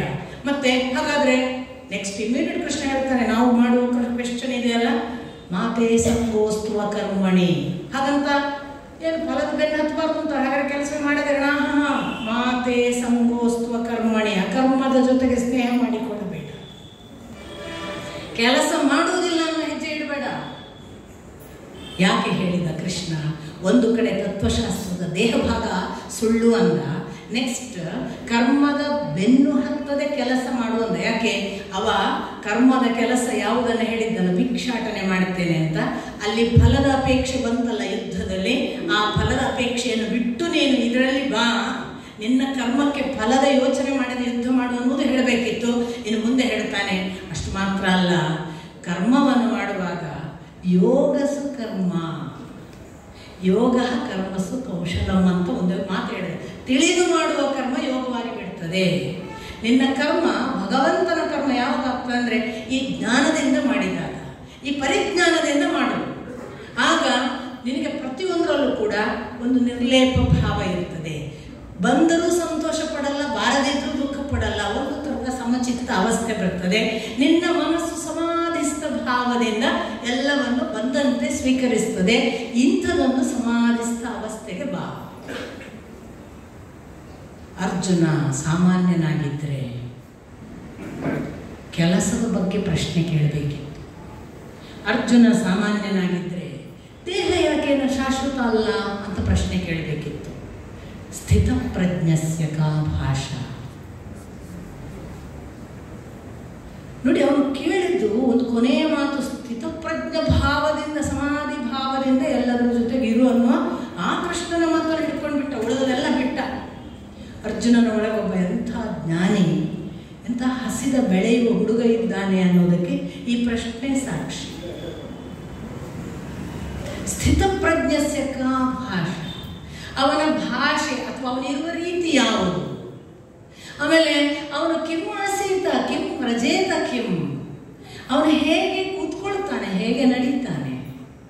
ಸ್ಥಿತ ಧೀಹಿ ಮುನಿ, ಅವನು ಸಮಾಧಿಸ್ತಸ್ಯ ಕೇಶವ, ಅವನ ಸಮಾಧಿಯಲ್ಲಿರುವಾಗ ಹೇಗಿರ್ತಾನೆ, ಅವನ ಸಮಾಧಿ ಅಂದರೆ ಏನು, ಅವನು ಏನು ಮಾತಾಡ್ತಾನೆ. ಕಿಂ ರಜೇತ, ಅವನು ನಡೀತಾನೆ ಹೇಗೆ, ಅವನ ಆಚರಣೆಗಳು ಹೇಗೆ. ಕಿಂ ಆಸೀತ, ಕೂತ್ಕೊಳ್ತಾನೆ ಹೇಗೆ. ಅವನ ಭಾಷೆ, ಅವನ ಪ್ರಭಾಷೇತ ಕಿಂ, ಹೇಗೆ ಮಾತಾಡ್ತಾನೆ, ಹೇಗೆ ಕೂತ್ಕೊಳ್ತಾನೆ, ಹೇಗೆ ಅವನ ನಡೆನುಡಿ ಇರ್ತದೆ. ಅವನು ಸಮಾಧಿ ಅಂದರೆ ಏನು, ಅವನ ಬಗ್ಗೆ ನನಗೆ ಹೇಳು ಅಂತ ಕೇಳ್ತಾನಲ್ಲ. ನಾನು ಅದಕ್ಕೆ ಹೇಳಿದ್ದು, ಕೃಷ್ಣನನ್ನು ಪ್ರಶ್ನೆ ಕೇಳಿದ ಅರ್ಜುನ ಎಂಥ ಡೆಪ್ತ್